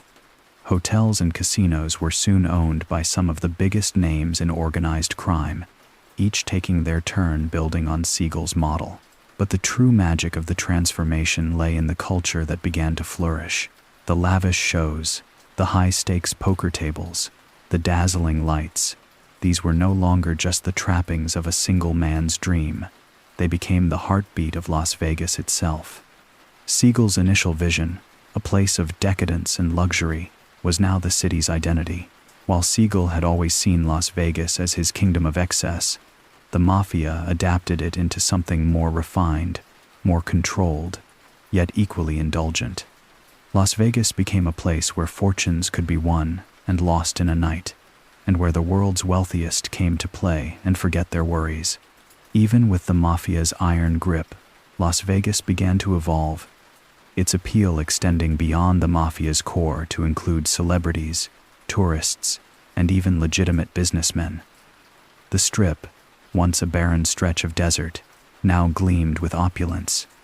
Every corner featured a grand new casino, each more lavish than the last, each one drawing in the crowds with the promise of fortune and the thrill of risk. The mob had succeeded in capitalizing on Siegel's groundwork, but they didn't just replicate his vision. They refined it, built on it, and turned Las Vegas into a global phenomenon. By the late 1950s, Las Vegas was no longer just a gamble. It had become the ultimate escape, the place where dreams and fortunes collided. The city had blossomed, thriving in the wake of Siegel's ambition, a testament to how the mafia had taken a once fragile dream and made it a reality. Sin City was born anew, and its legend had only just begun. Bugsy Siegel's legacy remains a tangled web of admiration, disdain, and contradiction. For many, he's remembered as a visionary, a man whose dreams, however chaotic, helped lay the foundation for the glittering empire that is Las Vegas today. His vision of a luxurious, high-rolling oasis in the middle of the desert, filled with gambling, excess, and glamour, was a gamble itself, one that paid off, even if it came at the price of his life. Yet, for others, Siegel is nothing more than a gangster, a ruthless mobster whose violent tendencies and eventual demise were no more than the inevitable consequence of his life of crime. Those who view Siegel through a more romantic lens often emphasize the ambition that drove him to turn Las Vegas into the entertainment capital of the world. They point to his audacity in building the Flamingo in a barren wasteland, and how, despite all the setbacks and failure, he was the spark that ignited the city's transformation. Las Vegas, once a quiet desert town, became a thriving metropolis because of the seed Siegel planted, one watered by mob money, but still grounded in his dream.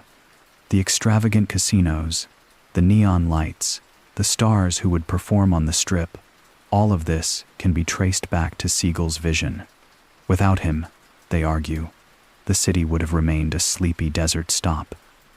However, those who remember Siegel for his violent methods and merciless dealings see him in a far less flattering light. To them, he was just another gangster, another ambitious man who thought he could outsmart the system, only to end up on the wrong side of a bullet. Siegel's ruthless reputation precedes him, his temper, his willingness to kill to get what he wanted, his entanglement in the criminal underworld. His death, while tragic, seemed to many as a fitting conclusion for someone who lived and thrived in a world of violence and deception. His role in the mafia, his endless schemes, and his willingness to bend rules in the pursuit of power painted him as a man who was more interested in personal gain than in building something lasting. And yet, even in death, Siegel remains a figure that both fascinates and repels. His life and death are a study in contrasts. He was a gangster who rose above the shadows of his past to build something monumental, only to be consumed by the very system he helped create. His legacy is one of both admiration and caution, of dreams that came true through blood-stained hands. His influence on Las Vegas cannot be denied, but neither can the violent, reckless path that led him there. Was Siegel a visionary who changed the face of entertainment, or just another tragic figure who lost himself to the life he chose? Perhaps the answer lies somewhere in between, a reminder of the complexity and contradictions of a man whose ambition was as grand as his fall. Bugsy Siegel's death, violent and abrupt, became the perfect catalyst for myth-making. In the aftermath of his murder, a narrative began to take root, a tale of a man who tried to conquer a city and paid the ultimate price. His legacy, one wrapped in both glamour and blood, would morph into a legend that far outlived his time. What followed was not just the story of a gangster who had made a dangerous bet in the desert, but a larger-than-life myth that seemed to blur the lines between fact and fiction. The stories surrounding Siegel grew with each passing year. He was no longer just a mobster. He became a symbol of ambition, of a man who dreamed beyond the confines of his violent world. The flaming neon lights of Las Vegas, the casinos, the endless rows of slot machines, and the stardust-covered stage were all attributed to him, despite the fact that many of those who followed after him were the ones who truly capitalized on the success he had sown.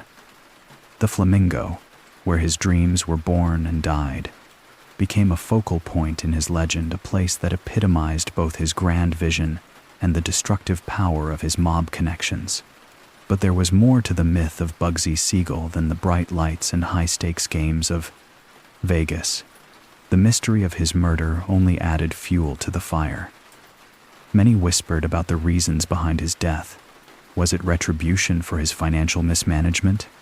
A mafia hit that had been long coming due to his reckless ways? Or perhaps it was something darker, a reflection of the world he had tried so hard to control finally turning against him. Speculation ran wild, but the truth remained elusive, giving rise to 1,000 versions of his end. Siegel became a figure wrapped in contradiction. To some, he was a tragic hero, a man who dared to dream big in a world where such dreams were often buried beneath the weight of crime and betrayal. To others, he was a reckless fool, a man who couldn't see the cliff he was walking toward until it was too late. These conflicting views only solidified his myth, feeding into the fascination and allure that came with his name. In the years that followed his death, Bugsy Siegel became a figure that transcended the criminal world. He became part of the folklore of Las Vegas, the embodiment of both its promise and its peril. He was the gangster who helped create the city's iconic strip. And even as the dust settled and the real power players took their place, Bugsy's shadow lingered. His myth lived on, fed by movies, books, and whispers in dark corners, where people wondered, what if? What if he had lived? What if he had been able to truly build his empire?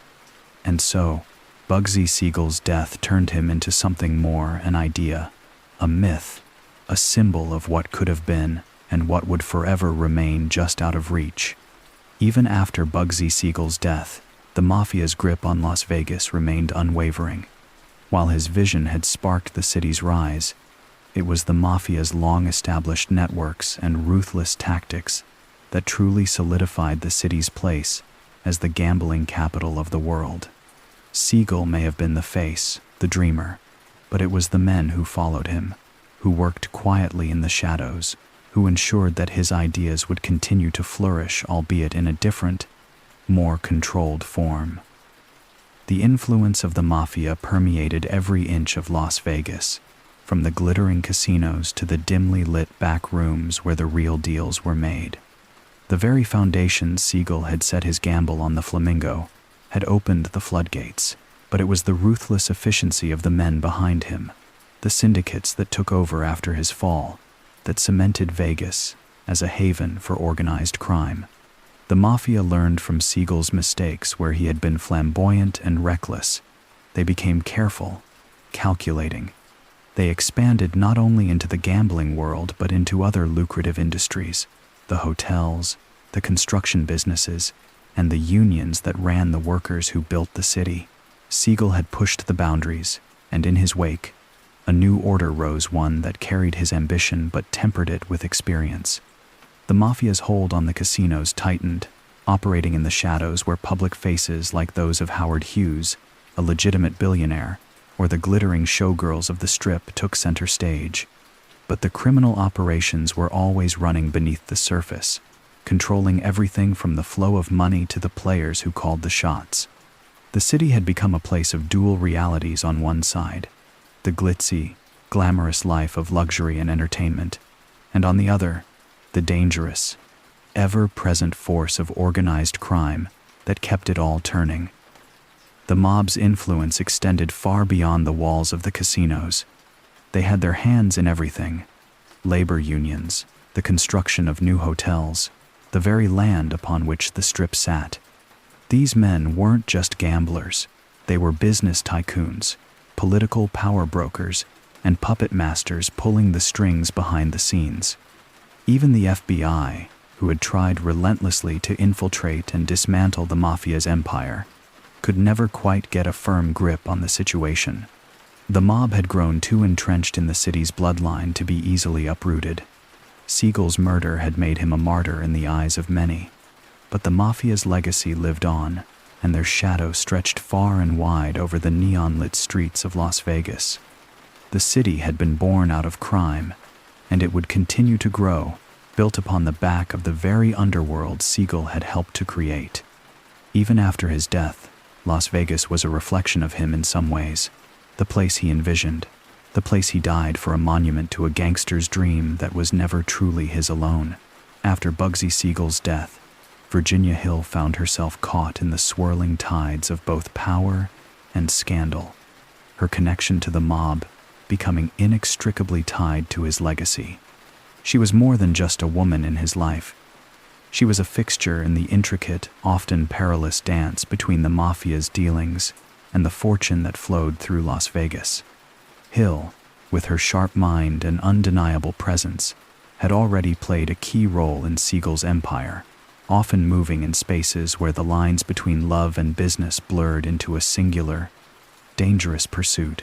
When Siegel was murdered, his empire didn't just crumble. It became a treasure trove of complications, and Hill was caught in its wake. As his lover, she had been privy to much of his financial dealings, his ties to the mafia, and the secrets hidden in plain sight behind the glitz of the Flamingo. The mob was far from forgiving, and they knew Virginia Hill had been in the thick of it, from managing money to dealing with the consequences of Siegel's disastrous decisions. Her knowledge of his finances made her both an asset and a liability. While many may have expected her to disappear into the background, Hill remained a strong figure in the mafia's underworld, navigating the complex relationships that had been set in motion long before Siegel's death. Her ties to the mafia didn't loosen just because Bugsy was gone. The men in charge, those who had once supported Siegel's risky vision, now turned their attention to Hill.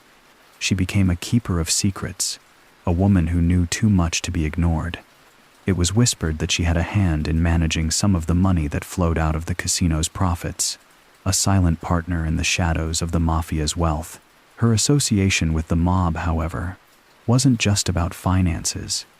Hill became embroiled in the ongoing struggle for control of the Flamingo and the larger interests of Las Vegas. She had become a symbol, the femme fatale, the woman whose loyalties could be easily questioned by both her former lovers and new partners. Her relationship with Siegel had made her a pawn in the game, but one who knew how to maneuver when needed. Despite the danger, Hill thrived in the chaos that followed his murder, becoming a figure wrapped in both allure and suspicion. In the years that followed, Hill's involvement with the mafia remained a constant. Her name became synonymous with Siegel's rise and fall, and the two were forever linked in the annals of Vegas history. The money, the power, and the shadow of the man she had loved would follow her wherever she went. Virginia Hill was no longer just a woman in the background, she was a player in the game, her story forever entangled with the mafia's tangled web. And as much as she tried to leave it behind, she was marked by the legacy of the money and the man who had made it all possible. As the decades passed, Las Vegas slowly turned the page from the mafia-controlled days of Bugsy Siegel's vision to a more commercialized, polished version of the city, a city that was no longer dominated by the underworld, but had learned to profit from it. The flashy lights, the endless buffet of entertainment, and the allure of sin remained, but the men in dark suits, who once pulled the strings from behind velvet curtains, slowly lost their grip.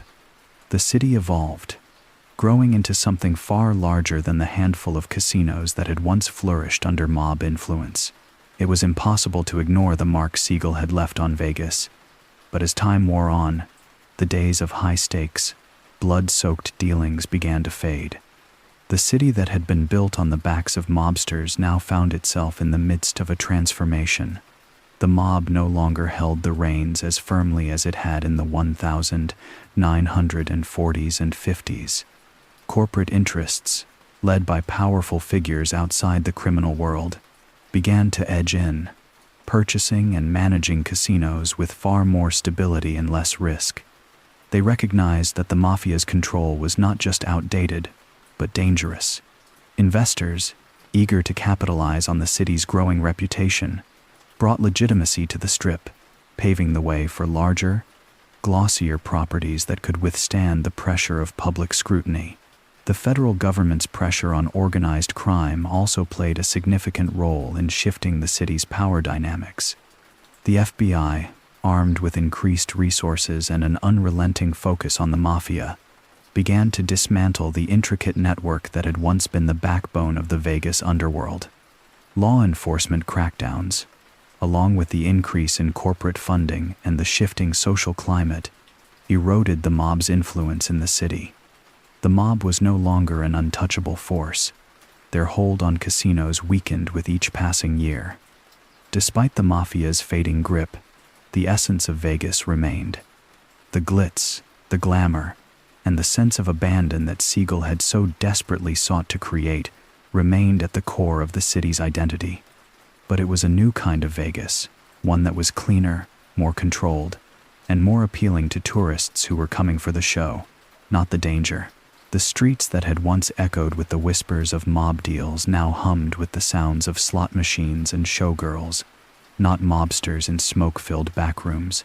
Las Vegas, no longer a playground for mobsters, transformed into an entertainment mecca that captured the imaginations of millions. The mafia's shadow was still there, but it no longer defined the city. The money that flowed through the Strip was no longer earned. With blood and fear, it was earned through tourism, high-stakes gambling, and glittering resorts. In the end, Las Vegas became what Siegel had dreamed of: a city of excess, an oasis of luxury in the desert, but it was no longer a city shaped entirely by the mafia. Instead, it became a city where the past was both remembered and reimagined, a place where legends lived on, but the future was in the hands of those who sought to profit from the spectacle, not the shadows.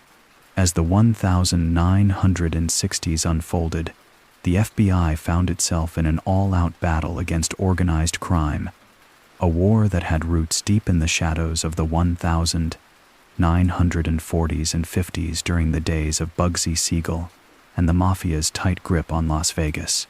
The FBI, under the leadership of J. Edgar Hoover, had long been aware of the mafia's influence over the nation's criminal underworld.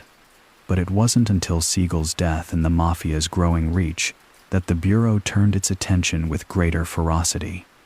Bugsy's rise and subsequent fall marked the beginning of an era that made the mafia a household name, but it also exposed the weaknesses in the system. The flashy casinos, the glitzy neon lights, and the endless flow of money through Vegas made it impossible for law enforcement to ignore the mafia's power. The Flamingo, Siegel's crowning achievement, was both the pinnacle of organized crime's ambitions and the spark that ignited the FBI's full-scale assault on the mob. It wasn't just that Siegel's violent death exposed the mafia's ruthless tactics. It was also that it brought the FBI face to face with an undeniable truth. The mafia was embedded in the fabric of American society, deeply woven into the economic and political landscape. In the wake of Siegel's murder, the FBI's resolve hardened. As the mob continued to expand its operations, making billions in the casino business, the Bureau began to channel more resources into targeting the crime syndicates. They weren't just after the mob's street-level operations anymore. They sought to dismantle the entire structure: the bosses, the capos, the underbosses, and everyone in between who held power in the shadows. The mafia's influence in Vegas made it an obvious target, and the FBI began focusing not just on the crime but on the legitimacy that the mob had gained through the casinos and their connections. The mafia's control of Las Vegas, once seen as untouchable, became a battleground in a larger war between law enforcement and organized crime.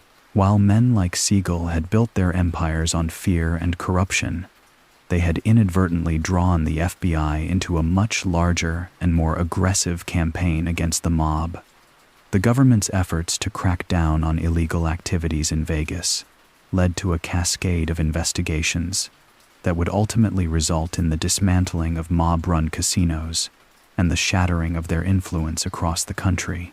As the 1960s drew on, the FBI's tactics became bolder and their investigations more invasive. Wiretaps, undercover agents, and surveillance became the tools of their trade. The long arm of the law, once limited in its reach, now began to unravel the network that Siegel and his mafia cohorts had spent years building. The war that started in the shadows of Las Vegas was now being fought on a much larger stage, as the FBI escalated its efforts to rid the nation of the mafia's deep-rooted hold on its cities and businesses. The conflict between law enforcement and organized crime would define the decade, but it had been set into motion long before the first shot was fired. Bugsy Siegel's legacy, tainted by his violent death, played a pivotal role in shaping the FBI's war on the mob, pushing the Bureau to new levels of determination and cunning in its quest to bring the mafia to its knees. The murder of Bugsy Siegel has remained one of the most enduring mysteries of the 20th century. On that fateful night in 1947, as the mobster sat in his Beverly Hills home, reading the newspaper, the deadly shot rang out, and his life was abruptly taken. The question of who ordered his execution and why still lingers, tantalizing those who try to piece together the puzzle of his violent end. Was it the mafia, punishing him for his mounting debts and his failure to make the Flamingo a profitable venture? That was the theory that gained the most traction. After all, Siegel's lavish spending and his inability to turn the casino into a financial success had earned him the ire of powerful men who had once considered him a promising asset. His extravagant lifestyle, his lavish homes, the showgirls, and the constant pressure to keep the Flamingo running was seen as a burden by the men who had invested in his vision. Rumors swirled that the mafia, disillusioned with his continued failures, had decided that the only way to resolve the issue was with a bullet.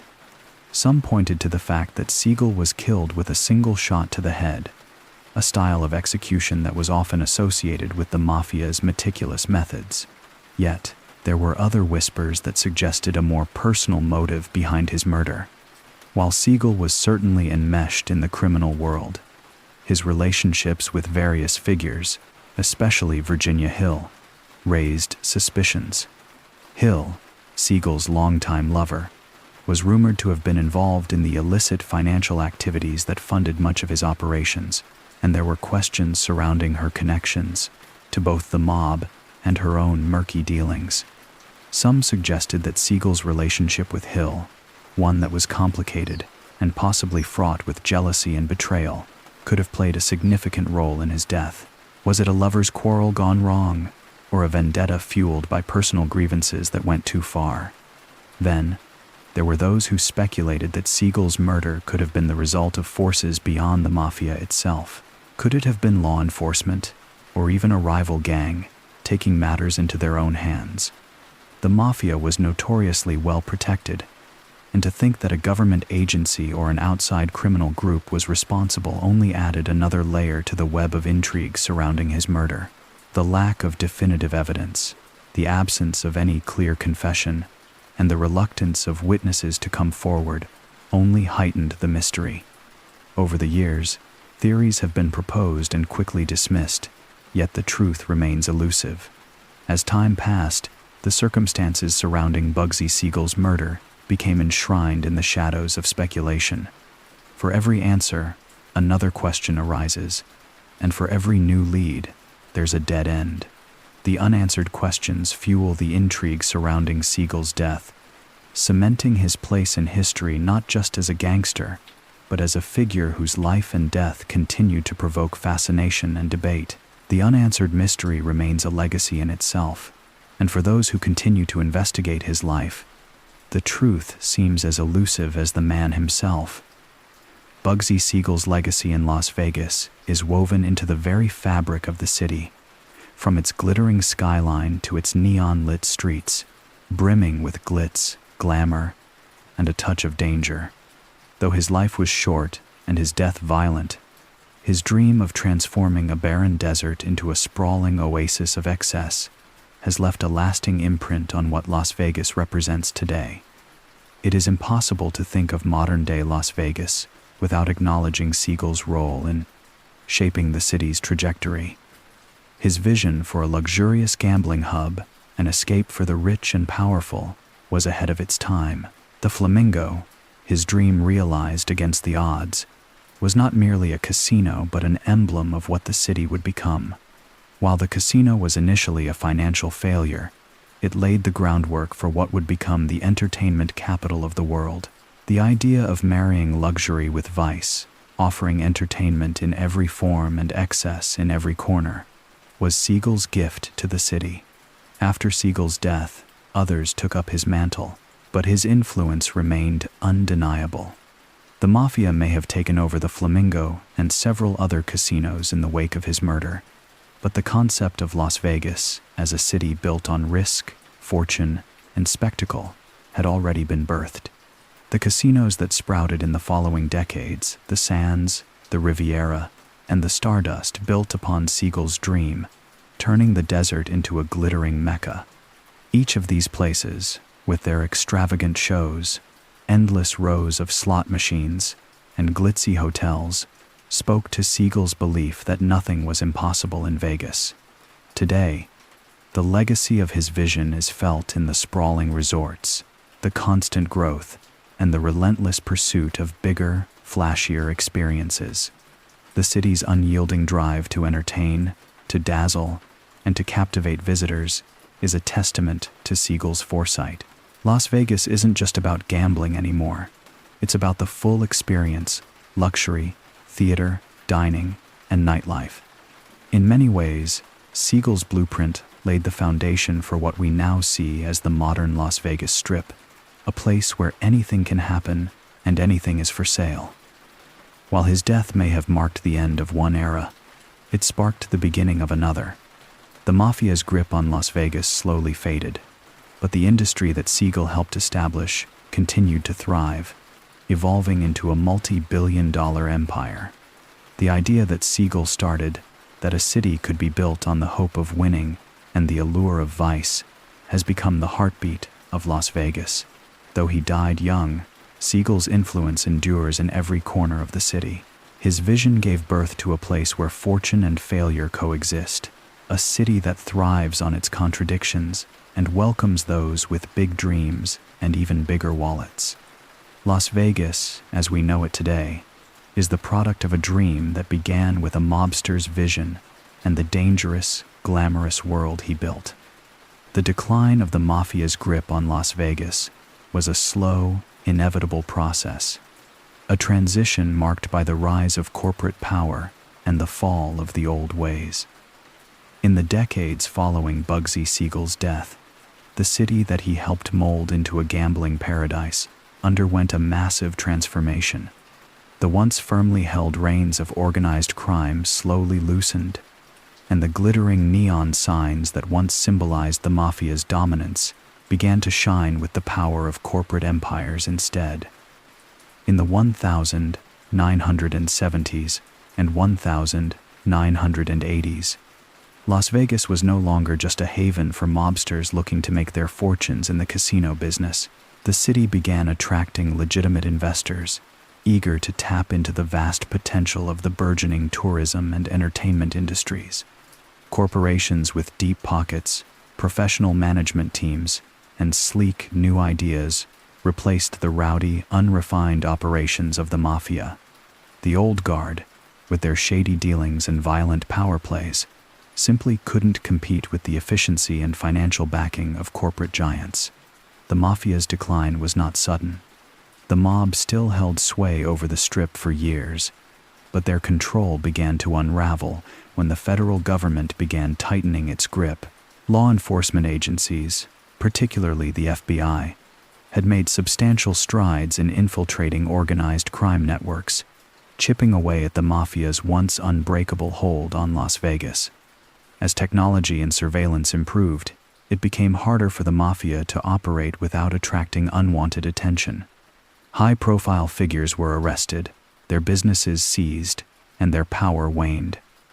The final blow to the mafia's reign came when the financial stakes grew too high for them to manage with the same old methods. The costs of running a casino were skyrocketing, and the increasing number of tourists demanding a higher standard of service meant that the mafia, often more interested in quick cash and dirty deals, they struggled to keep up. Meanwhile, corporate investors, looking for stability and profits, began to take control. These new owners brought in a more polished, professional approach to managing casinos. The era of mafia-run establishments, characterized by underhanded tactics and violent retribution, began to fade as corporate entities saw the potential of turning Vegas into a multi-billion-dollar industry. The casino moguls who came in after the mafia's departure didn't just see Vegas as a place to gamble. They saw it as a global brand. They built sprawling resorts, introduced world-class entertainment, and created a family-friendly atmosphere alongside the gambling.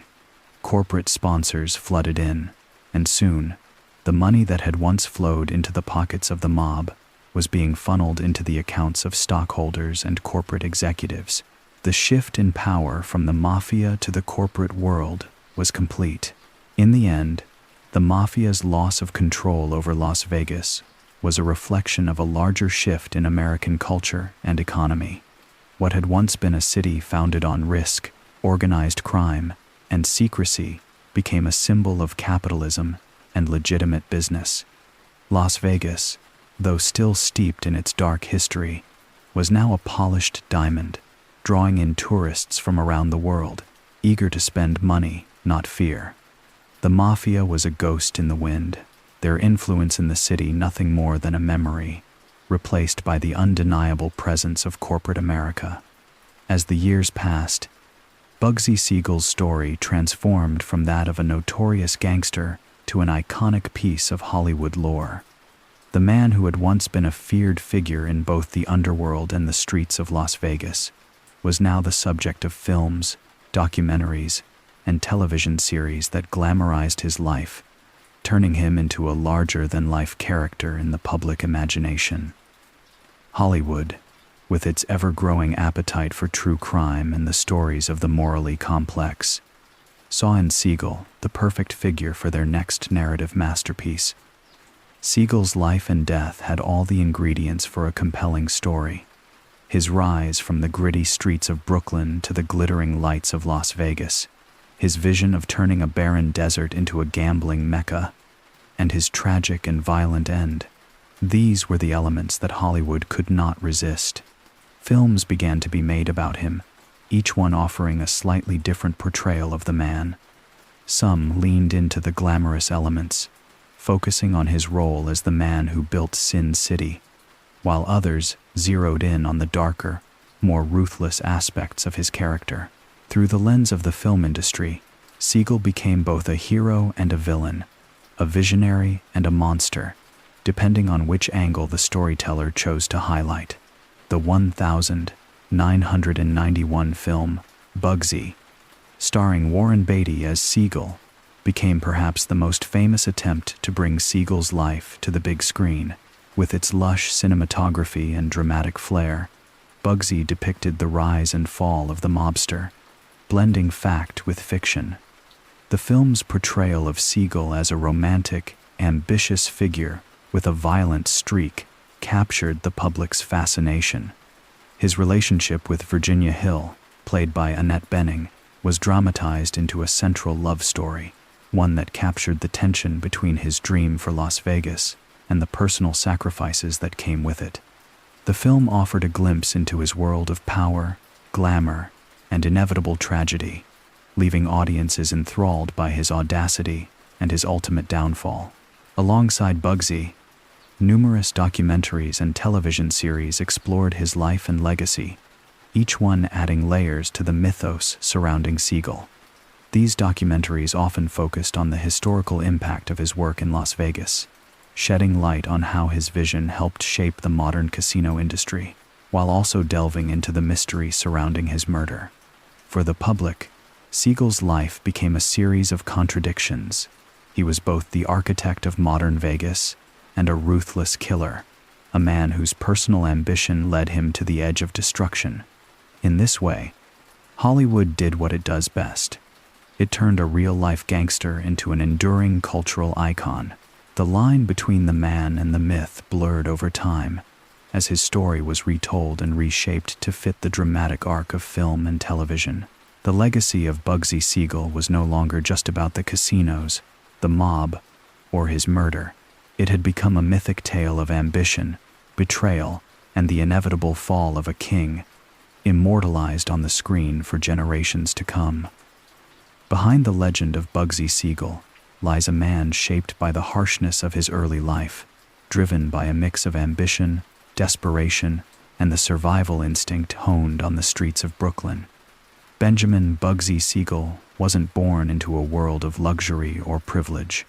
His roots were planted in a neighborhood where crime was as much a part of life as the pavement beneath his feet. Growing up in the 1910s, his family was poor, and his environment was unforgiving. From a young age, Siegel learned that strength, physical and mental, was the only way to get by. His involvement in petty crime began early, but it wasn't just about making a quick buck. It was about proving himself. The streets weren't just a backdrop for his rise, they were the crucible that forged the man who would later carve his name into the annals of mob history. Siegel was no ordinary gangster. He was different from many of his peers, possessing a mix of charisma, calculated brutality, and an obsessive drive to rise above his station. Where others saw crime as a means of survival, Siegel saw it as a stepping stone to something grander. Even in his early years, he had the sense that the game was bigger than street corner holdups and rum running. He wasn't just trying to survive. He was trying to create something that would make him immortal. But his violent temper, which earned him the nickname Bugsy, often clashed with his broader ambitions. He could be charming when he needed to be, but his unpredictable nature and quickness to violence alienated even those closest to him. As Siegel rose through the ranks of the mob, he was driven by something more than just the allure of power. There was a deep-seated desire to prove his worth, to be seen not just as another thug, but as a man who could change the landscape. His vision for Las Vegas wasn't born out of the simple desire for wealth. It was a desperate push for respect and legacy. In many ways, the city he tried to build was a reflection of him, glitzy, ambitious, and constantly teetering on the edge of collapse. But despite his lofty dreams, Siegel was ultimately a product of his circumstances, a man whose decisions were governed by a combination of personal flaws, the harsh realities of the mob world, and his own belief that he was destined for something more than the average gangster. It was this very drive, this yearning for something grander, that led him to his demise. Bugsy Siegel couldn't outrun the consequences of his own choices. The same ruthlessness that allowed him to rise to power also made him vulnerable to the very people he had allied with. The tension between his dream of a luxurious, mob-controlled Vegas and the brutal realities of organized crime proved to be his undoing. In the end, Siegel's myth became as much about the man he wanted to be as the man he really was, flawed, ambitious, and unable to escape the grip of his own darker impulses. His legacy, like the city he helped shape, would forever be defined by that duality, the dream and the nightmare. After Bugsy Siegel's violent death, Las Vegas continued to draw the attention of mobsters looking to capitalize on the city's potential. But no one could truly fill the void left by Siegel. The others who came after him were men cut from the same cloth, eager to carve out their own legacies in the gambling mecca Siegel had begun to shape. Some were mob veterans, familiar with the underworld's brutal logic, while others were younger, hungry for power, and a slice of the glittering pie that Vegas promised. In their pursuit, they walked a path laced with both ambition and danger, driven by a sense of inevitability that only the Mafia could impose. Among the men who followed was the infamous Tony, the Ant, Spilotro, a Chicago-born enforcer who came to Vegas as part of the mob's attempt to further cement its control over the casino industry. Unlike Siegel, whose vision was grand, Spilotro was a man of violence and intimidation, seeking to expand his influence through fear and brutality. While Siegel's work was centered around transforming Vegas into a glamorous destination, Spilotro's efforts were less concerned with vision and more with solidifying control, whether it was through running protection rackets, extorting business owners, or pushing out rivals. His actions, although effective in the short term, left a city filled with tension, corruption, and bloodshed. Then there was Frank "Lefty" Rosenthal, who became the figurehead behind the development of some of Vegas's most notorious casinos in the 1970s. While his public persona was that of a respectable businessman running the Stardust and other casinos, Rosenthal was firmly entrenched in the Mafia's control over the city. He worked closely with the Chicago outfit and became a key player in the syndicate's grip on the gaming industry. However, Rosenthal's rise mirrored Siegel's in a way. His role was essential, but his control over the casinos was never truly his own. Like Siegel, Rosenthal would eventually fall prey to the shifting allegiances of the Mafia and the growing scrutiny of law enforcement. As these mobsters continued to leave their marks on Vegas, they too met with inevitable tragedy. Spilotro's violent methods eventually led to his downfall, with his brutal tactics earning him the ire of both rivals and his own associates. Rosenthal, despite his connections and business acumen, found himself entangled in a series of scandals, eventually being forced out by the Mafia and losing his grip on the city he helped build. The pattern was clear. Vegas, as the mob had always seen it, was a land of opportunity and risk, where men like Siegel could rise quickly but fall even faster. His death had been the first signal of a cycle that would continue. Mobsters coming to Vegas with dreams of wealth, only to be consumed by their own ambitions, just as Siegel had been. Each new player left behind their own story of rise and fall, but none could replicate the unique imprint Siegel had made on the city. His dream lingered, like a ghost in the neon lights, while the mob continued to lose its grip on Sin City. Bugsy Siegel's criminal empire didn't vanish with his death. Instead, it laid the foundation for the next wave of mobsters to seize control of the city he had dreamed of making into a gambling paradise. His vision for Las Vegas, its transformation from a dusty desert outpost into a glittering, neon-lit oasis of vice, was far more than just a personal ambition. It became the blueprint for organized crime's foothold in the city, a blueprint that would be carried on by those who inherited his empire, both directly and indirectly. Siegel's legacy in crime wasn't only in the casinos he built, but also in the ruthless efficiency with which the Mafia would continue to use the city for their illicit ventures. The Flamingo Hotel, though a financial disaster at the time of his death, became a symbol of what could be achieved when the Mafia sunk its teeth into a city.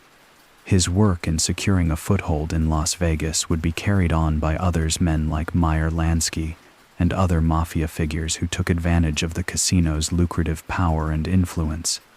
Even after Siegel's demise, his vision remained intact, a beacon for those who saw opportunity in the flashing lights and easy money.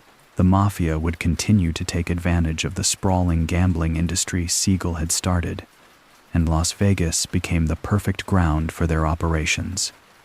Siegel was one of the first to recognize that casinos weren't just about high-stakes games.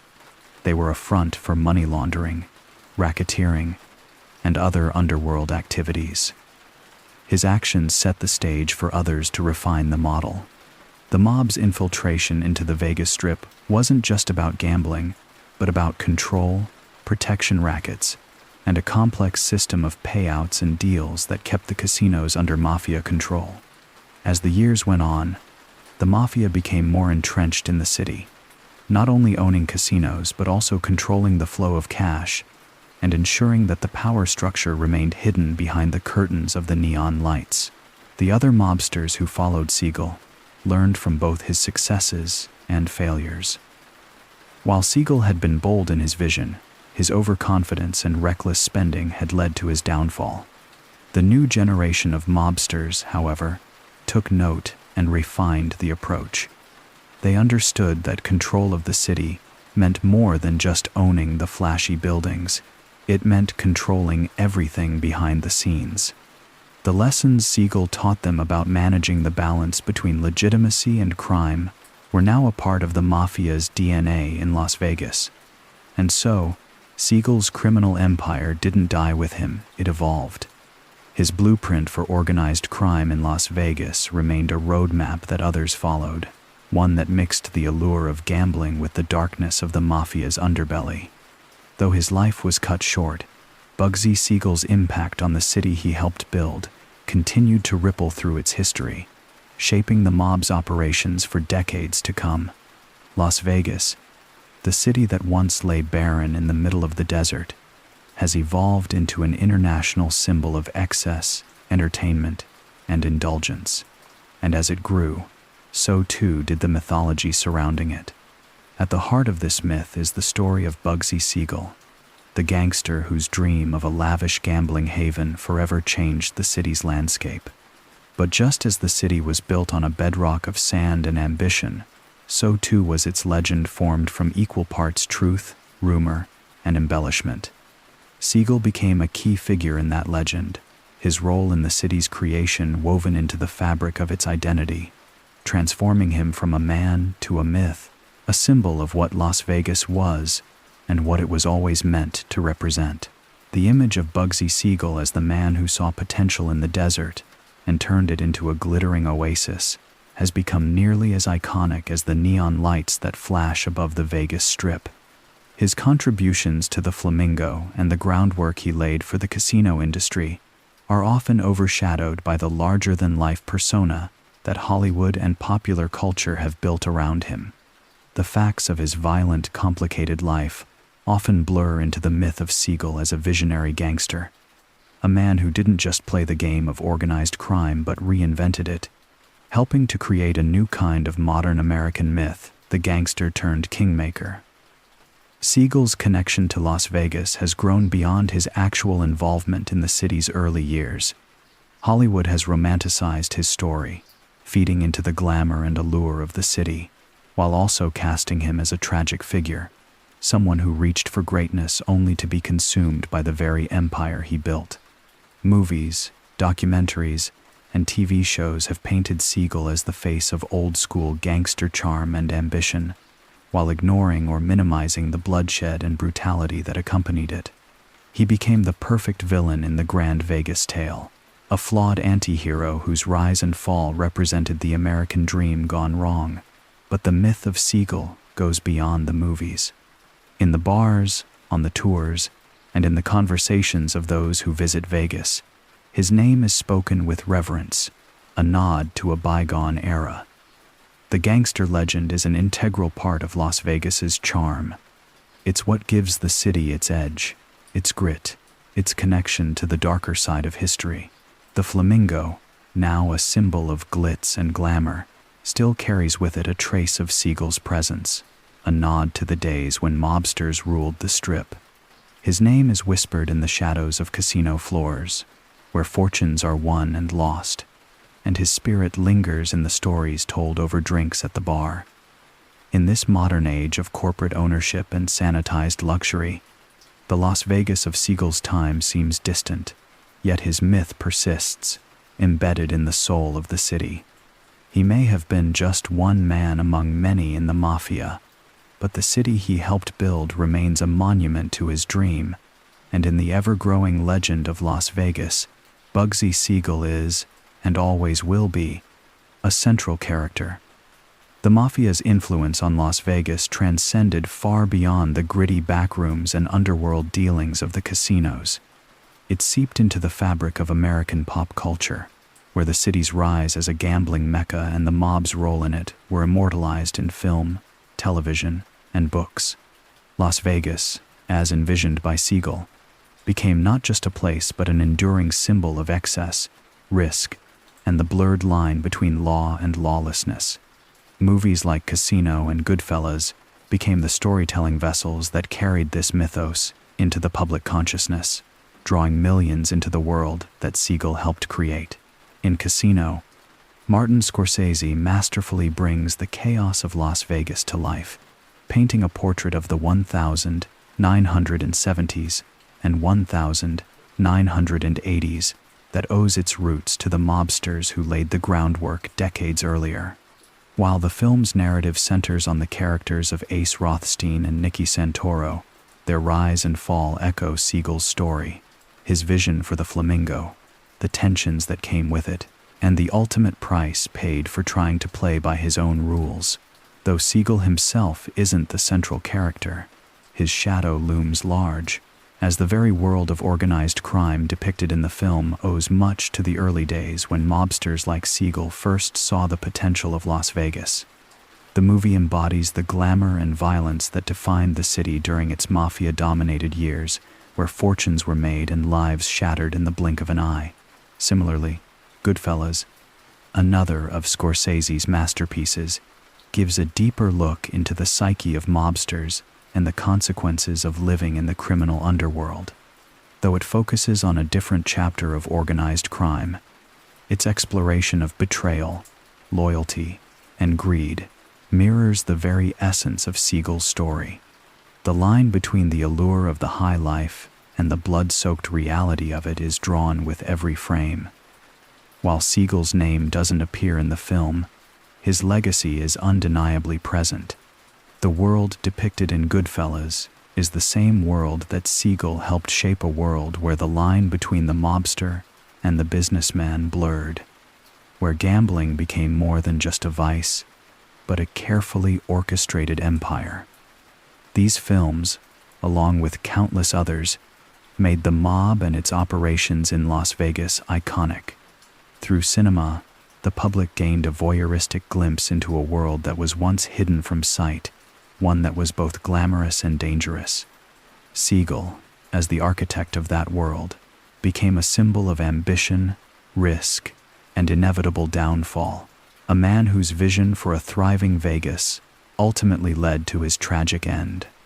In the process, the mafia's influence in Las Vegas transformed from a shadowy criminal operation to an enduring piece of American history, immortalized in pop culture and etched into the collective imagination. Through the lens of Hollywood, the myth of the mob and of Bugsy Siegel remains alive today, continuing to captivate generations with its blend of glamour, grit, and dark allure. Bugsy Siegel is often hailed as the architect of Sin City, a title that carries both reverence and skepticism. His criminal background, rife with violence, betrayal, and lawlessness, stands in stark contrast to the legacy he built in Las Vegas.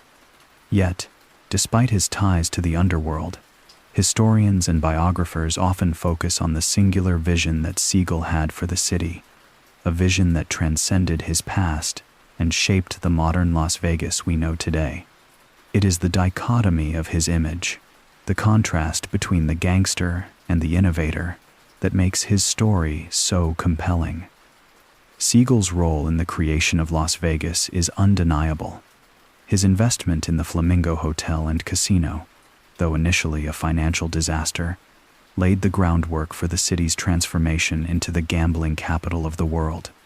In his mind, Vegas was always more than just a place for quick money. It was to be a destination for luxury, entertainment, and the elite.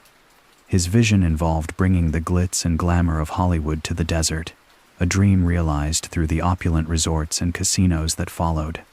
In many ways, Siegel was not just a gangster with an eye for profit. He was a visionary who saw a city where others saw only dirt and dust. He understood that Las Vegas wasn't just about gambling. It was about creating an experience, a spectacle, a place where the American dream could be played out in neon lights and high-stakes games. Yet, it's impossible to separate Siegel's criminal background from the narrative of his success. His ties to organized crime were the very fuel that powered his ventures. The mafia's investments, combined with his ruthless efficiency, allowed Siegel to build the Flamingo, but it also led to his eventual downfall. Historians note that while Siegel's actions in Las Vegas were instrumental in its rise, they were also mired in the same violent methods that had served him well in the criminal underworld. It is this duality, Siegel, as both a businessman and a murderer, that makes his story so fascinating and complex. He wasn't just a mobster. He was a man with a dream, albeit a dream forged in the shadows of his criminal world. His legacy, then, is a tangled one. On one hand, he helped shape the modern entertainment industry, turning Las Vegas into a place that attracts millions from around the world. On the other, his ties to violence and corruption leave an indelible mark on the city's history. Historians struggle to reconcile these two sides of Siegel. Was he a genius who saw the potential for Las Vegas before anyone else? Or was he simply another criminal who got lucky, using violence and deceit to make his mark? In the end, it's clear that Bugsy Siegel's influence on Sin City is as undeniable as the man's own contradictions. As the architect of Las Vegas, he built more than just casinos. He constructed a mythos that continues to define the city today. His criminal background may have tarnished his legacy, but it also cemented his place in history where the line between crime and innovation is often blurred. The end of Bugsy Siegel's era in Las Vegas was inevitable, though the precise moment it shifted remains a point of reflection for many who followed the rise of the city. Siegel had always been a man driven by a vision that saw beyond the gritty streets of the underworld into a future where Las Vegas could shine as a beacon of opulence and excess. His dream was grand, and it burned bright, but the forces of commerce and time moved faster than Siegel could keep up with. As the years passed and Siegel's influence waned, so too did the era in which he thrived. The Flamingo, once a symbol of Siegel's ambition, was left to its fate. Despite his efforts to turn the casino into a success, his inability to handle the financial demands and growing pressure from the mafia spelled its eventual downfall. The city he had tried to build was not immune to the cold logic of business. Once the mafia's grip on Vegas had loosened, investors, businessmen, who saw potential for something far more commercial, began to move in. With their polished suits and backroom deals, they took control of what Siegel had started. No longer was it about mobsters and their power plays. It was about profit margins, growth, and attracting tourists. The mafia, for all its power and influence, was no longer the driving force. Siegel's vision for Vegas had always been about more than just gambling. It was about creating a world where the glitz of Hollywood met the grit of the streets. But in the end, it was the cold reality of corporate interest that took over. As the casino business boomed, outside investors, including those with no connection to the mafia, began to claim stakes in Las Vegas's future. The mob was slowly edged out, no longer needed for the smooth running of the city's operations.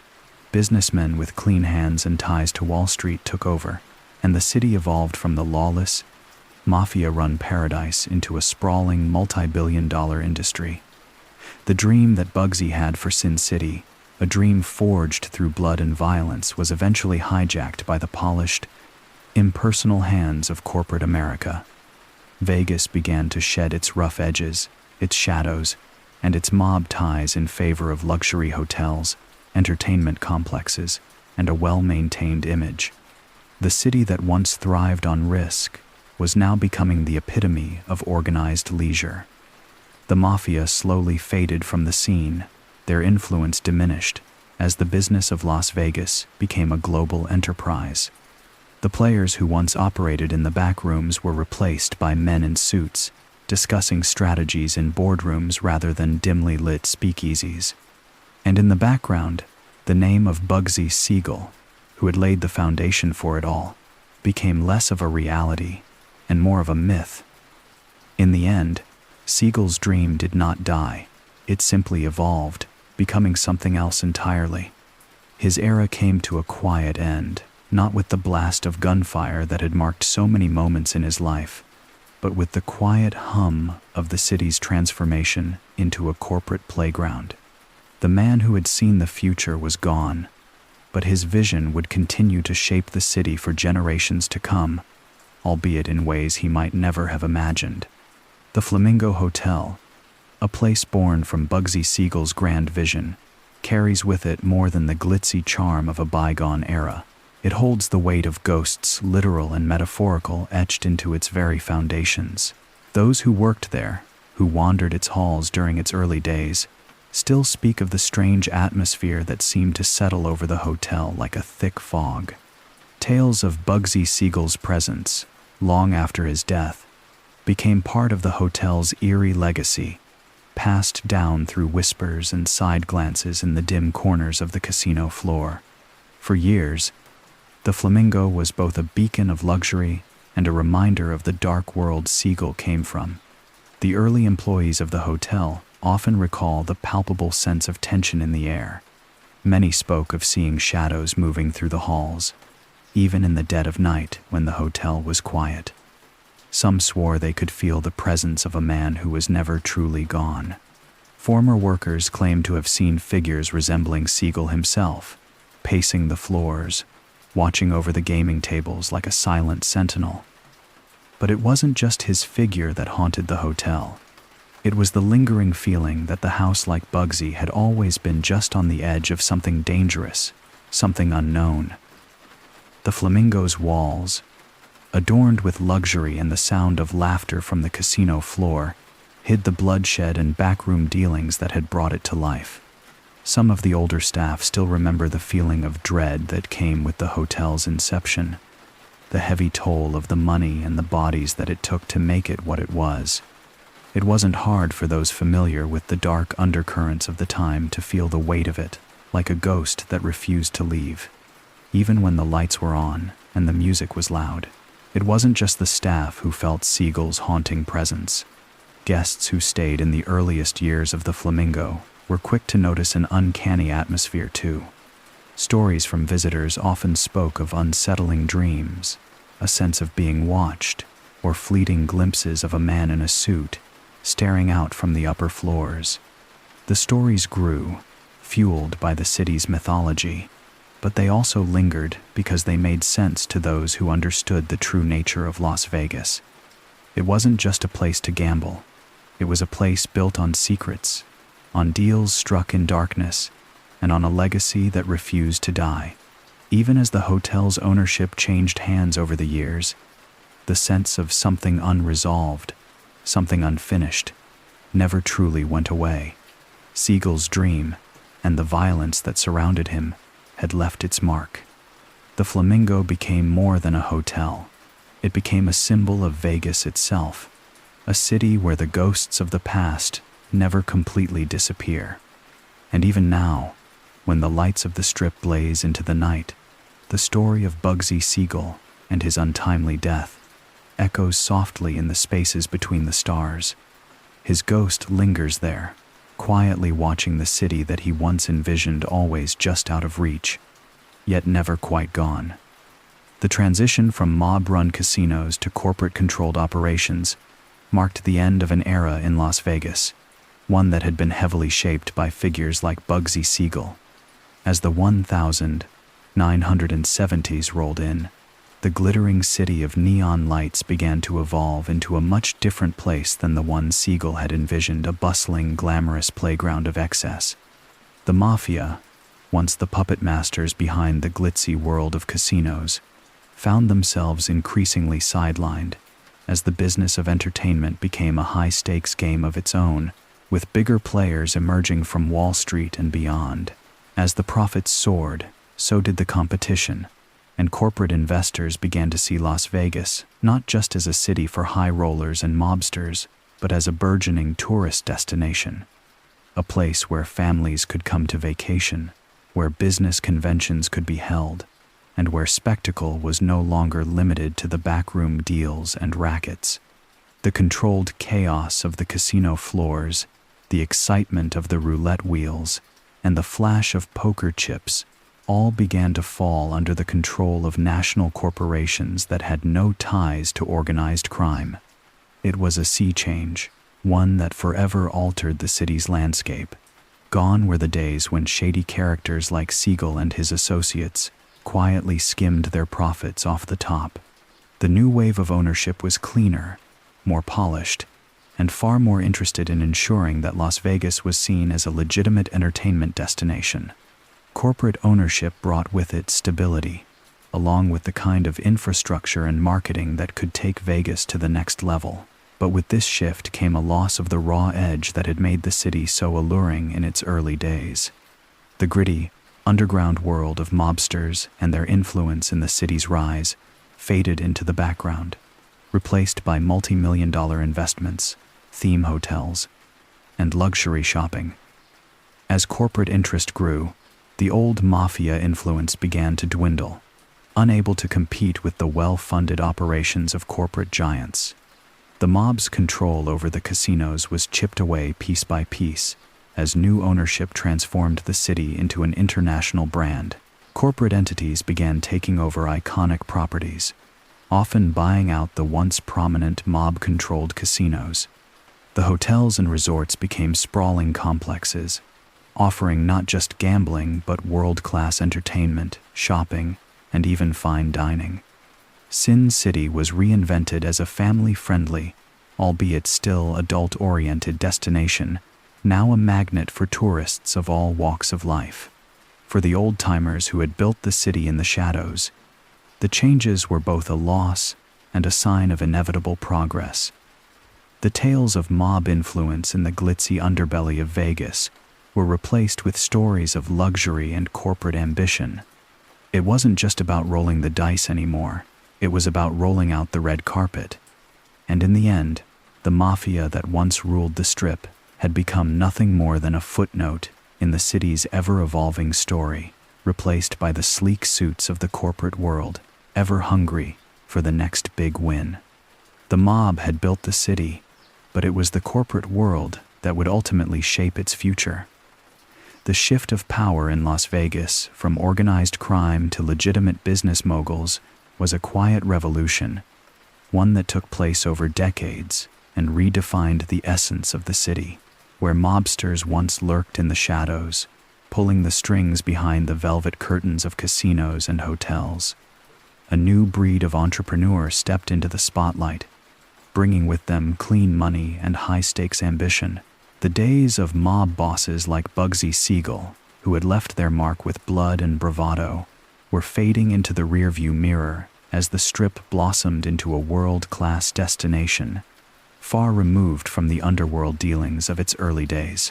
The catalysts for this shift came with the changes in both law and business. As the federal government cracked down on organized crime, bringing down the once powerful mafia families, Las Vegas had to evolve. Casinos, once controlled by mobsters and their associates, became increasingly difficult to operate in the same manner. With the FBI's relentless pursuit of the mafia, and the growing pressure to clean up the city's image, the mob's grip on the gaming industry loosened, allowing new players to take control. Corporate moguls, many of whom were involved in the entertainment industry or already had vast business holdings, began to realize the potential of Las Vegas as more than just a gambling hub. They saw it as a place for investment, a gold mine not just in the form of casinos, but in hotels, restaurants, and experiences that could draw families, business conventions, and tourists from all over the world. With massive capital behind them, these new moguls were able to bypass the old methods of operation, which were rooted in shady deals and backroom agreements, and create a new, brighter image for the city. The shift was subtle but powerful. Las Vegas began its transition from a town known for crime and vice into a polished playground of luxury, entertainment, and hospitality. With this transition came a new kind of power, one that came not from muscle or fear, but from influence, media, and marketing. Corporate moguls like Steve Wynn, Sheldon Adelson, and Kirk Kerkorian became the new kings of the Strip. They didn't rule with fear, but with the allure of excess and sophistication. The casinos now had purpose beyond gambling. They became entertainment empires in their own right, bringing world-class shows, celebrities, and experiences to the masses. The influence of organized crime, while still lingering in the periphery, was no longer the driving force in Las Vegas. It was a city reinvented, one where success was measured in profits and partnerships rather than power and intimidation. The streets, once lined with shady figures, now echoed with the sounds of slot machines and laughter. The old, gritty Vegas, the one Bugsy Siegel had helped mold, had been replaced with a modern, clean version, one that had evolved beyond its roots. The mafia's influence, while an undeniable part of Las Vegas's history, was now a footnote in the story of the city's transformation into the global entertainment capital it is today. Bugsy Siegel, a man whose name is woven into the fabric of Las Vegas history, continues to be a figure of fascination, even decades after his death. Though his violent end came in 1947, his legacy lingers in the city he helped shape, even if only through the whispers of his name and the stories passed down over the years. Las Vegas, the city born from the mafia's vision and Bugsy's audacity, hasn't forgotten the man who dared to dream of a sprawling oasis in the desert. In the years following Siegel's death, the city slowly distanced itself from the mafia influence that had once defined it. But Siegel's role as a pivotal player in turning Las Vegas into the gambling capital of the world remains undeniable. His dream, although corrupted by financial mismanagement and the mafia's subsequent betrayal, still stands as the foundation of what Las Vegas would become, a place where risk and reward coexisted in grand spectacle. Despite the city's transition to corporate control, Bugsy's fingerprints remain on its glittering skyline, the hotels, the casinos, and even the very air of ambition that fills the Strip. Monuments to Siegel are scarce, but his name endures in the very streets he helped lay down. The Flamingo Hotel, which was the cornerstone of his vision, stands today as a monument to his ambition, even if it's far removed from his original concept. Though ownership has changed hands many times, the Flamingo remains a symbol of Bugsy's dream for excess and luxury in the Nevada desert. The building itself, with its neon lights and iconic status, still recalls the days when Siegel's name was synonymous with both promise and peril. In the world outside of Las Vegas, Siegel is remembered in books, films, and documentaries. Hollywood has glamorized his life, painting him as both a visionary and a violent gangster. His story has become a staple in the genre of mobster films, with portrayals of him adding layers to his myth. Movies like Bugsy, 1991, starring Warren Beatty, turned the tale of his rise and fall into a cinematic experience that captivates even those who never stepped foot in Las Vegas. The film humanizes Bugsy, showing his ambition and his faults, capturing the man behind the myth. But even as the years go by, the fascination with Siegel's life and death never dulls. There's a romanticized view of him as a tragic figure, a man ahead of his time, whose dreams were too big for both his ambition and the violent world he inhabited. It's in the whispers of visitors to Las Vegas who still ask about him, who still wonder how much of his vision remains in the city that never sleeps. Bugsy Siegel's story, a blend of glitz and grit, is one that Las Vegas itself continues to tell, ensuring that, while time may pass, The legend of Bugsy Siegel is never truly forgotten. The final days of the Mafia's dominance in Las Vegas were marked by a slow, inevitable decline, as the city morphed from a gritty playground for gangsters into a polished, corporate-driven entertainment hub. The once iron-fisted control the Mafia had over the Strip began to slip away in the 1980s and early 90s, as the advent of corporate ownership and law enforcement crackdowns led to a power shift that would forever change the face of the city. By the time the Mafia's grip loosened, the old guard had already begun to fracture. The younger generation of mobsters, though still involved in illicit activities, had learned to adapt, slipping into the shadows of the casino floors, far removed from the public eye. The FBI, which had spent decades investigating and targeting organized crime syndicates, ramped up its efforts in Las Vegas, slowly chipping away at the Mafia's once unshakable influence. The 1970s and 1980s saw key figures arrested and convicted, signaling the end of an era.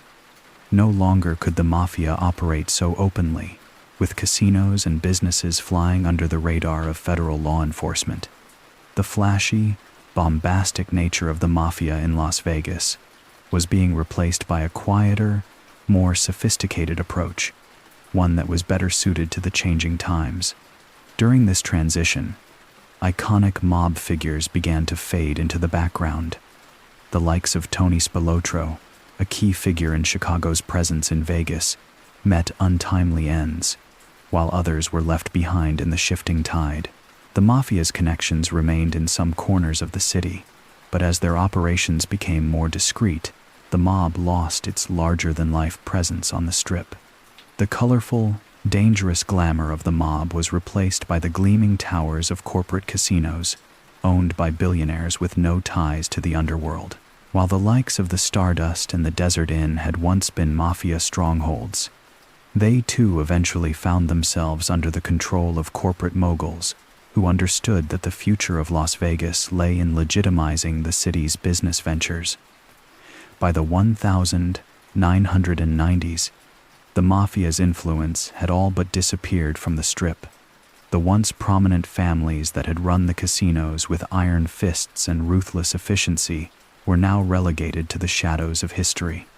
The government had succeeded in dismantling much of the old structure, with many Mafia figures either incarcerated, relocated, or dead. The new Las Vegas was characterized not by smoky backrooms and whispered deals, but by high-profile entertainers, corporate sponsorships, and global tourism. Even as the Mafia's power waned, its legacy lived on in the city's blood, fueling stories, documentaries, and films about the men who had once ruled the desert oasis. Las Vegas had, in a way, outgrown the mob, embracing a future that was just as extravagant but far less violent. The Mafia's final days in Vegas were those of a faded glory, an era defined by excess, power, and the inevitable rise of a new order. The Strip had transformed, but the ghosts of the old world were never fully gone, lingering in the backdrop of a city that would never forget where it came from.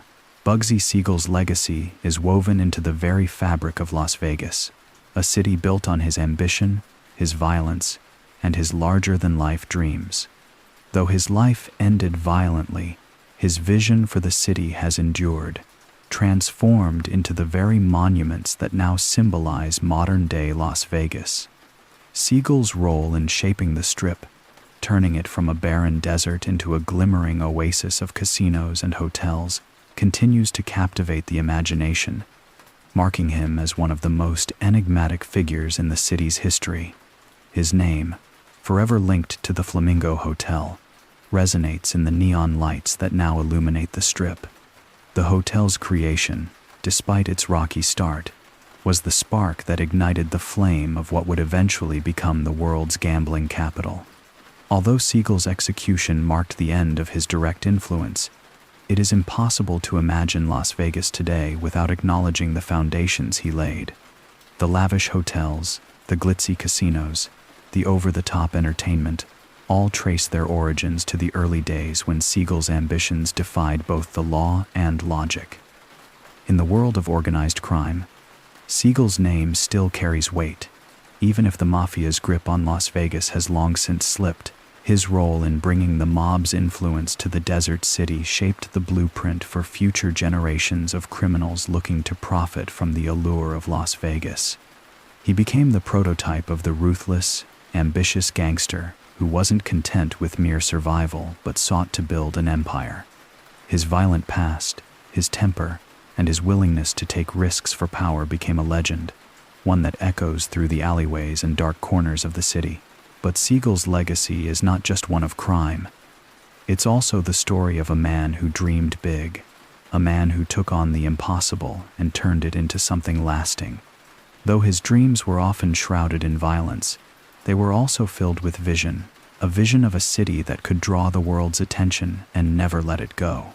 In many ways, Siegel's story is the American dream twisted into a different shape.